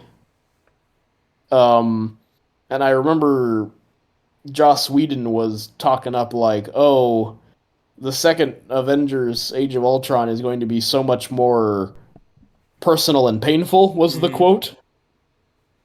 And that movie, you watch it and it's just like fine. I think I like it more than a lot of them that have come since. And I think that was one of the first signs of me and the MCU kind of like parting ways, where Mm-hmm. it's almost like a summer love or something. Like between Avengers 1 and 2 was the most stoked I was for those movies. And, I liked the Guardians and the Winter Soldier. I was even into the Iron Man 3 and the Thor the Dark World. I was like on a bit of a cloud with those movies. And then Avengers Age of Ultron is just okay and starts doing the MCU thing of like, we'll kick some cans down the road. Nothing really needs to happen in this one because we're always looking to the future. Yep. Too And focused then on it the. was just diminishing returns, like with exceptions. I remember like in Guardians 2 and Black Panther and Infinity War, I did go, I gasped when they all turned into leaves at the end of that movie. I think Infinity Um, War and Endgame are fine. They're fine movies. yeah. They're probably the most comic booky movies you're ever gonna get because they do what a comic book does best. I mean, for better Yeah. or worse. Like I'm not saying it's a great movie, but I'm saying it is a very comic book movie because it has all the positives and negatives of a big comic book I crossover guess. event. Yeah, I agree with that. It has everything good and bad that you would find in a specific kind of comic book, which is a big loud crossover. Yeah, which is it's a crossover event, and it does the crossover event very well. But Yeah. that doesn't make it a I good gotta say though, movie. I'm like walking that back because I feel like Captain America: Civil War, even though that movie has not like remained in my head as much as I liked it the first time I saw it, I kind of think that one does the like, The comic book oh shoot, aspect. it's T'Challa. Oh dang, his dad died. Oh, and Baron Zemo's doing something over here. Oh, and we're bringing in Ant-Man. I think that was probably the last time I actually got like the giddy like, oh shoot, worlds are colliding kind of vibes from the I won't. MCU. I won't. I do think Civil War probably does what the it probably does the Civil War aspect as good as you can do in a modern world. Um, Man, yeah, yeah. yeah. I don't mean to be so contrarian. I'm No, a very fussy guy today. Nothing is satisfying me because I'm also like, yeah, but even then, you could have done that better no, you too. could have. You absolutely could have. Because Civil War, unfortunately, yeah, even though I was just talking up the things I like about it, I do think it then just turns into everyone's like roughhousing. There's not a Everybody's lot of punching. like, yeah, There's a lot of everybody's fighting in the punching, playground, but but there's not a lot of. And then it doesn't matter at the end because they just get back together at the yeah, they're end. immediately buddies again Yeah. after like a movie apart. How it just So, it's so I don't know. My state of the MCU is tough because, sorry to cut you off, but yeah, I guess I'm kind of trying to like, what's my firm thought on all this is, uh, I think I'm a hard guy to ask because I've been so checked out the last 4 years on it that like the Doom thing, I'll probably go see that one when he shows up out of curiosity, but it's a world I'm no longer invested in, I guess. And I don't know if I can get turned around with what they're doing so far anyway. They haven't like, oh, I'm all in again. the upcoming mutant saga doesn't intrigue you, does it? Not really, because I've seen they're like too many half measures to quote Breaking Bad. Like that by the time they're like time to get serious with the mutant saga, which is already going to be like at least 4 years from now, so it's hard to get super high. Maybe Avengers 5 and 6 when I see them will like give me a better idea. of what the state of the MCU is, because at the moment I still feel, and Deadpool Wolverine did not cure me of this. I feel like the MCU is so lost in the weeds that I don't even know, like, in the fairy tale metaphor, the trail of breadcrumbs is so far away from where they started that I don't even know how they're gonna get home, man. No, I think at the end of the day, I would be very surprised if Avengers Secret War doesn't end with some kind of reset. I think at this point, which is kind of funny because it means the MCU will have reset before the actual Marvel universe has ever reset. Because if you remember, Yeah. famously, the Marvel universe has not done a million universe resets, unlike DC, which does it all the time. Yeah, Um, Secret Wars was very controversial for that in 2015 because that was one of the first times period they were doing a reboot. yeah, and even then, it didn't actually reboot the Marvel universe so much as it just brought over the super popular characters that the Marvel universe wanted over to the main universe, because that was really the big takeaway from that. Um, but yeah, yeah, And see that story, that comic story I do like a lot actually. I think that's one of the better Fantastic Four and Doom stories when he takes over the world and like remakes it to his image. And he and Reed Richards finally have it out and he gets like his face healed at the end and finally laughs and smiles, which is something Doom is not, one to do very much. That all I really liked and found kind of moving, but I have no idea how it would work in an MCU context, because especially if Doctor Doom is going to be Tony Stark, that makes it even more confusing. I'm my only hope at this point is that him and Reed have some kind of History. relationship, like Yes, some kind of history or relationship. That is, that kind of worries me a little bit. That like, how's the RDJ casting going to work I with am that he and so terrified that they are not going to have any kind of like anything together, and that to me would be like the biggest cardinal yeah, sin you can do with like it when they because meet, Doom, it's going to be for the first time. I absolutely I would not be surprised at all if that's the case, but man oh man would that really be a shame because like if you aren't giving him and like even the 2000 whatever Fantastic Four understood that they had to have like some kind of relationship. And again, the fan four stick doesn't really give them a relationship, and you can really feel that in this movie because, well, also Von Doom is not in like 90% of the movie. He gets Yeah, yeah. left. He gets left and then And at throws a the end, temper tantrum when he. That movie he's the is crash so. test dummy. Hmm? We've talked about it. I recently rewatched it because Fantastic Four Steps really got me excited for more fantastic stuff. That Yeah, yeah. movie is so freaking strange, man. Like it is The just we're talking Fan Four Stick Fan is Four freaking Stick strange. is Yeah. really like even from just a Fantastic Four perspective, Hmm. the choices they make in that movie are bonkers. I don't. It's you don't even really get much of like the Reed Richard Sue Storm thing. They only have like one conversation before he disappears for half the movie. Reed Richards, Yeah. like He ski daddles. yeah, they talk about music once, and then they don't really do anything else with each other until the end when she has to find him, and even then it's not And there's like romantic. that movie has a time jump, right? Yeah, because they get turned. He escapes from the government facility that's holding them, and then like it jumps to like 2 or 3 years later where they're all working for the government and nobody can find Reed, but for some reason Sue is able to find Reed. And the only reason Sue is able to find Reed is because once upon a time he offhandedly talked about how much he loved 20,000 Leagues Under the Sea and the internet handle he's using is Captain Nemo. But like I I can't imagine military intelligence couldn't have made that leap. Somebody could have interviewed his parents and I mean, his Yeah. parents didn't really seem to have much interest in him, but I'm sure somebody could have said something about him.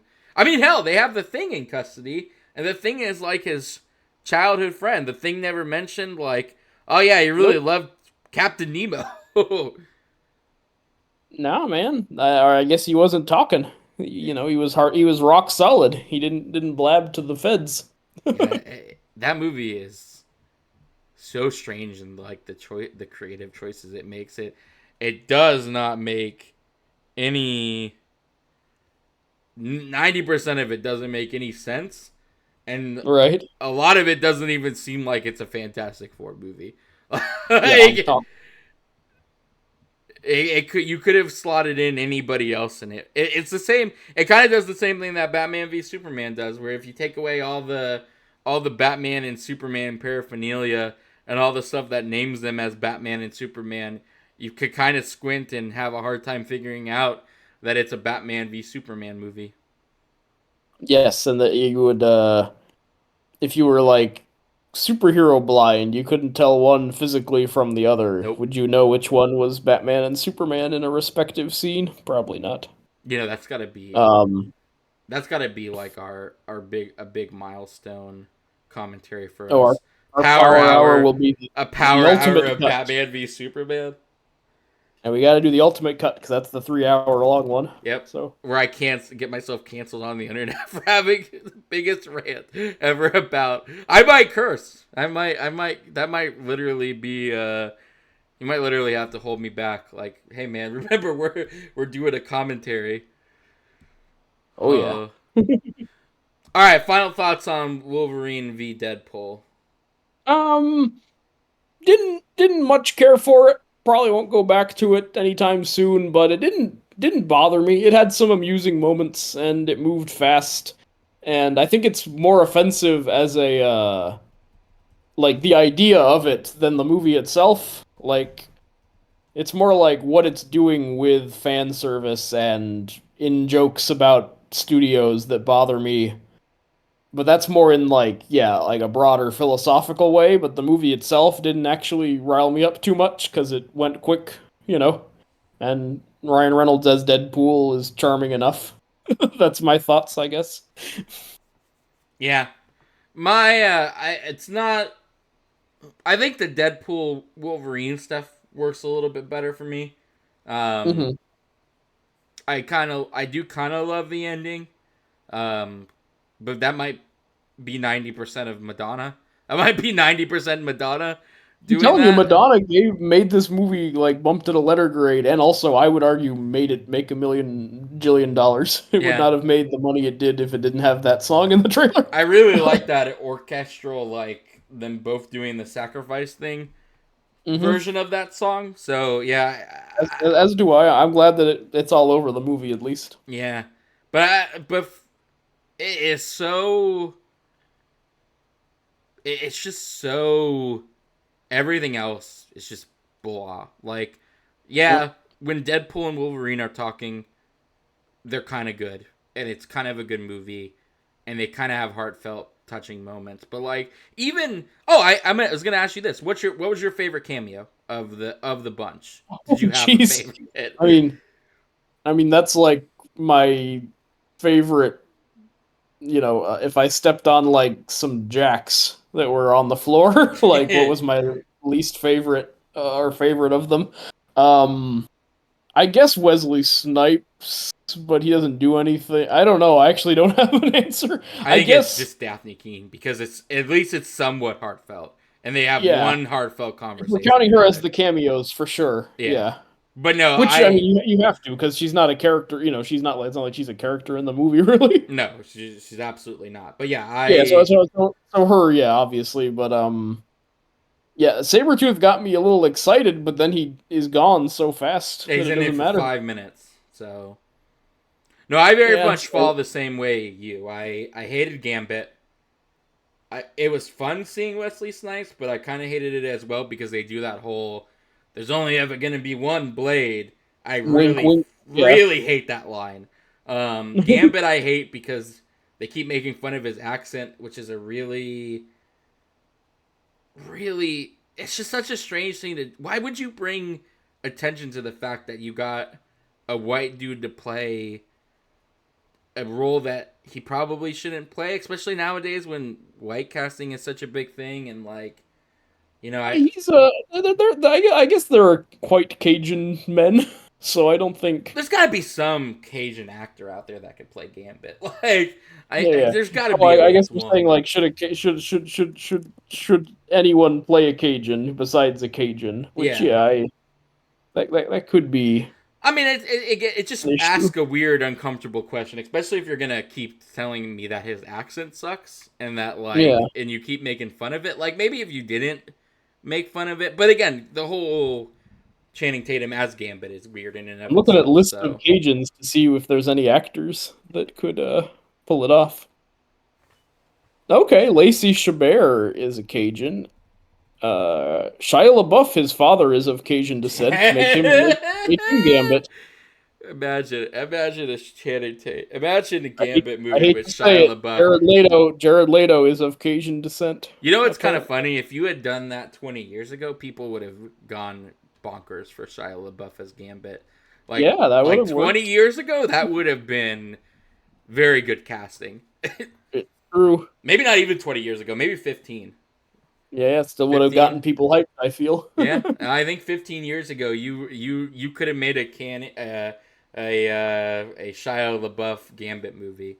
But even the Wolverine variants are all bad. I kind of think short actual size Wolverine is kind of cool, but That's kind of funny. I don't mind. I like Patches. That kind of gets me yeah, excited. I patches. gotta But confess. again, I would have just it just makes me think of a Madripoor Deadpool and Wolverine movie, and I would have rather lived in that universe. Yes, 100%. And like our hero Steve Sadak says, just have them fight ninjas on a mountain, man. Yeah, That's all you gotta do. yep. I hated the Calverine. I think that's a silly ass cameo, and again, it speaks to the main problem we've talked about with these movies. Mhm. Is again, it's just wishful casting that is just there for 5 or 10 people who read an internet message board who know about that potential casting. Yeah. Eh. Like keep that out of the movie itself. That should be a fun fact, not the crux of an entire scene in a movie that costs millions of dollars. Don't do that. Yep, and then there's wishful casting, and Gambit. Even though I don't think anybody was wishing for that. There's cameos that aren't No. cameos because they're not the same people, like Juggernaut and Azil or whatever Nightcrawler's not dad is. Yeah, Um, his fake dad or yeah, whatever. it's fake dad. I can't. I don't think again. The only cameo I can somewhat get behind is Daphne Keene, and even then, I think that's barely a thing, and it's only It good does, yeah, because does not do enough with it for it to be that yeah, relevant I or really matter. wanted her back. I was really happy to see her back, but even with that, I can say, hey, it is barely a thing.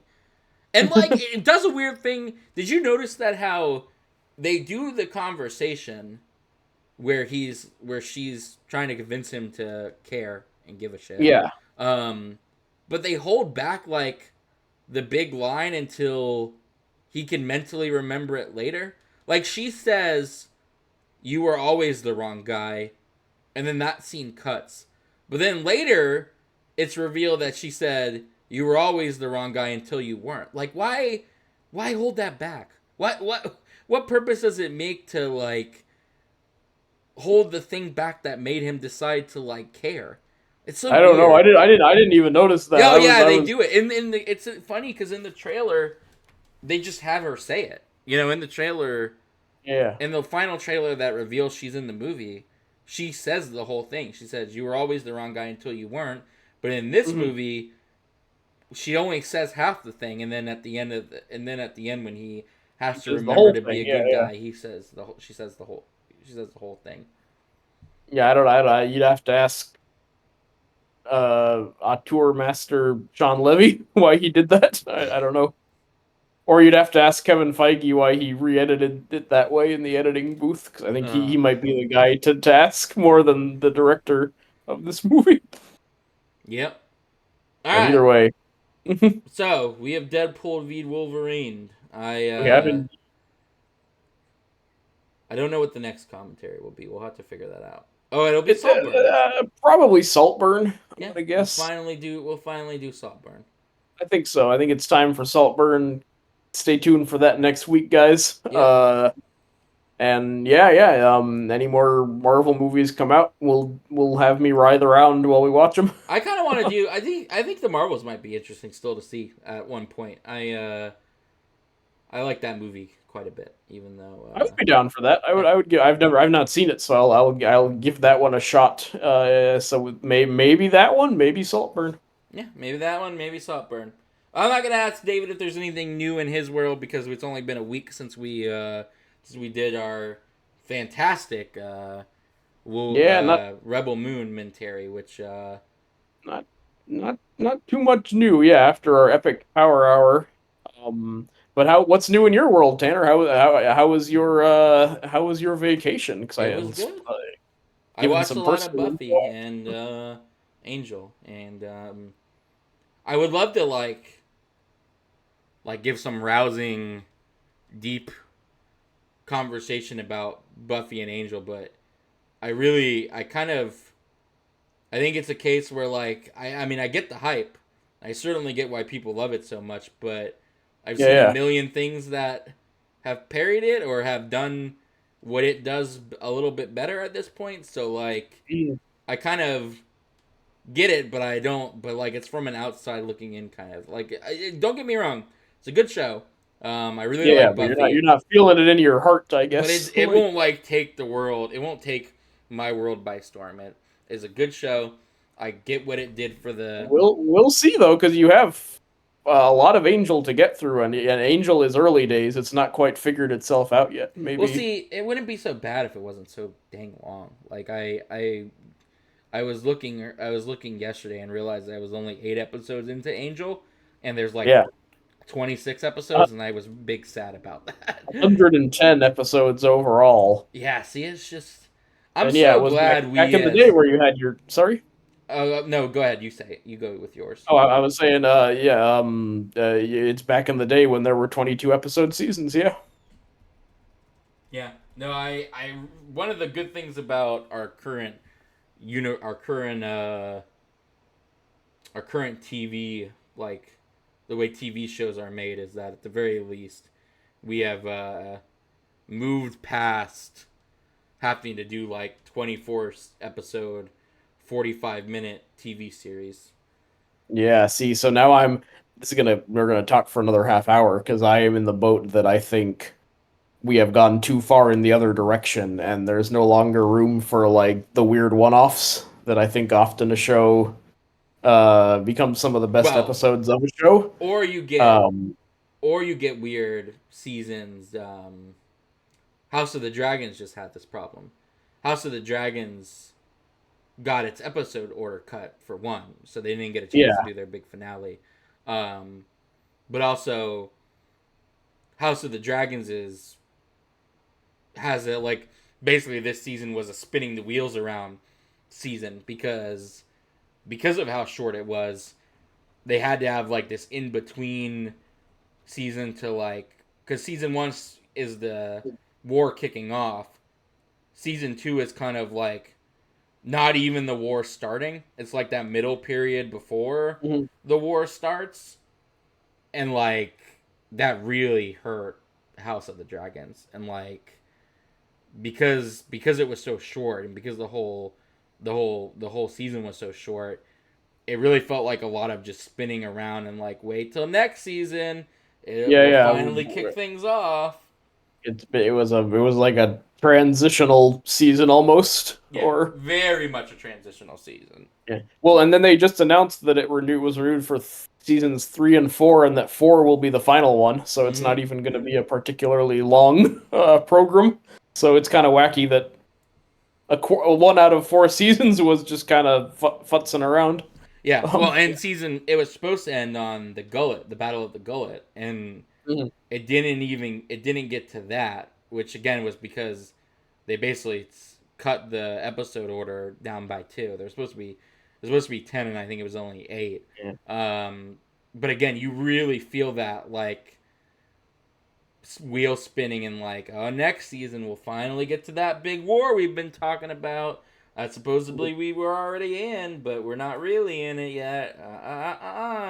You get all Game of Thrones nerdy on you. That's very funny because that's the exact same problem books 4 and 5 had, is they are building up to the battle of the slaver cities with Dany, and Stannis fighting Ramsay Bolton.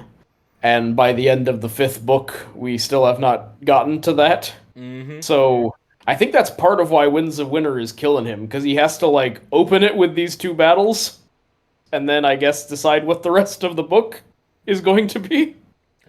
I And I think we so. It's might very get, funny. maybe we'll get that in our lifetime. Maybe we'll. There was just a people were losing it because hold on. On your Kindle, I guess suddenly they dropped the Winds of Winter, but it's just all the preview chapters compiled together. Do you have to pay for it? If you have Kindle Unlimited, no. Ha! But if you don't have Kindle Unlimited, you have to pay for it, Yeah. right? Well, these are all chapters that are you can already read online because they put out a bunch of preview chapters for it. So it's basically a preview book. Like if you buy the first like I don't know 30 minutes of a movie. Exactly. That's how it would feel. It's a game demo. It's a book demo. That's what it is. It It's is. like It's as like if you done had the to pay for a equivalent of the book demo. demo. But people were joking like, wait, did they put that up as a prelude to the whole book coming out? And I'm like, come on, guys, don't be getting your hopes up. You know how this story goes. You can't keep doing this to yourself. Yeah, you guys gotta be careful. To be totally honest with you, man, Game of Thrones is like even going back to it from a book standpoint is so like I'd have to rediscover my love for it almost. Like I'd really have to like go back and be like, oh, I did once love this, you know? Like as of right now, it's just such a foreign concept. It feels like a lifetime ago as well. Even though I was just watching House of Dragons last week, the Game of Thrones as a concept feels a literal lifetime ago for me. Yeah, so far away. It's so interesting because like I think I still got the love for the books, but so I would probably revisit them even if Winds of Winter never comes out. But I feel that way about the show. The show is like just done. Like I feel nothing when I remember, which is crazy because I was like the first 3 seasons of Game of Thrones. I was buying Funko Pops and the board game, and I had calendars with cool Song of Ice and Fire art on it. Like it really, it was one of the last nerd obsessions I really followed. And yeah, now I don't even want to watch the Blackwater episode or whatever because it's all just nothing. I feel no emotions anymore. No, yeah, I literally I could stare at Game of Thrones and probably feel nothing about it as a whole, even though it captured. I mean, I was just big into it when it. I mean, I was big into it when it came out. It's even the reason why I went and read the books. But yeah, I could not be bothered at this point. I know where it's going, and that is a world I don't need to. And it's funny because I'm usually the guy who hates when like something ends on a cliffhanger, and I like resolution to stories. Like I really do. And we should do something. We should do something Game of Thrones related for a commentary. Maybe when that Dunk and Egg show comes out, we'll take a peek. Yeah, Dunk and Egg, and that'll let us air our 1,000 years before Game of Thrones book, right?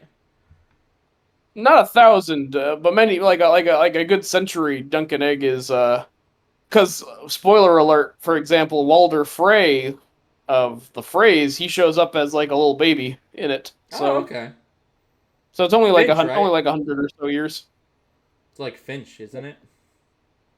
It's like what? Isn't that Finch? Yeah. Filch is the evil.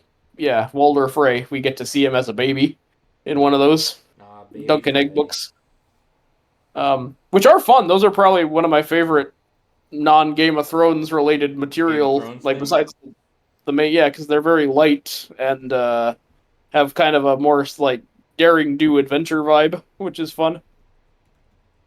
Not as like heavy as the main series. I should give him a try. I'm my big plan now is I finished Anne Rice. I finished Interview with a Vampire. Mm-hmm. Fantastic series. Just for anybody who has stuck around this long, even though Are there any naysayers that are yeah, still listening? Or like, I really couldn't recommend it enough. Though again, if you really like the movie, be prepared for it not to like. Well, I mean, if you like the movie, you might like it a little bit more because it is not as if you really thought Tom Cruise and Brad Pitt wanted to kiss in that movie. Oh, you ain't yes, seen nothing. You ain't seen you get nothing your wish. yet. You get your wish and then some. But yeah, Now, what if you're like me and wanted Brad Pitt and Christian Slater to kiss?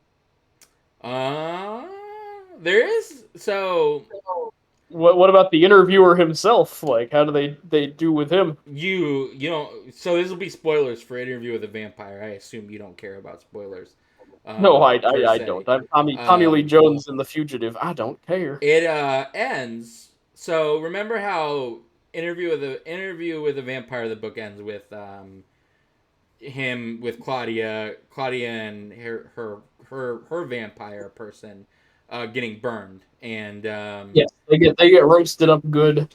Louis and Armand go their separate ways because it's kind of ambiguous on how much Armand had to do with that. Yeah. So in the show, the interviewer, who is played by a dude who looks a lot like Anthony Bourdain, Eric Bogosian. yeah, who looks a ton like and it also kind of looks like an older version of Lip from Shameless, Yes, which is also something I kept thinking about. But he's got that look. uh, Before you move on, you should watch the Adam Sandler movie Uncut Gems because he's very good in that movie. oh, Eric is he in Bogosian. that movie too, Anthony Bogosian? Yes, he's his brother-in-law in that movie. Oh, ooh, interesting, Yeah, interesting. and in the movie he's portrayed as an Armenian who married into Adam Sandler's Jewish family and like converted for his sister, which is kind of Ooh, fun. yeah, that is fun. Um, he finds out he gets information that Armand was responsible. Like he finds the original script for that play Mhm. where they basically condemn Claudia in front of the audience, and he finds out Armand read a bunch of notes about it and like was actively engaged in it, and that it was actually Louis or it was actually Lestat that it was Lestat that saved Louis from getting also killed and not Mhm. it. And it wasn't Armand like Armand had been claiming for 70 years. So Louis and Armand fight because at that point they had been together. Like instead of as it was in the book where they go their separate ways, they remained together. So Armand had been lying to him for like 70 years. Oh wow. So they fight, and then our Louis like, "You better get the hell out of here. You better be not and don't hurt my interview best friend." Daniel because he kind of just leaves. He leaves right away, but he leaves Daniel kind of with Armand, and for some reason, and he's very specific, like, "Hey, don't hurt Daniel, but I'm also gonna leave you with Daniel." And so Right. Daniel produces the book, and everybody's like, "Oh, you wrote the book. It's clearly a fictional movie and or a fictional TV, a fictional book." And Daniel's like, "Fuck you, it's real. You're all pretentious buttholes." And then at the end, it's revealed that Armand turned Daniel. So there isn't Uh huh. Louis in Daniel kissing, but Daniel does get turned at the end. Um, he becomes an old man vampire, and I guess Armand. It's so funny because Louis is just like, "I'm leaving.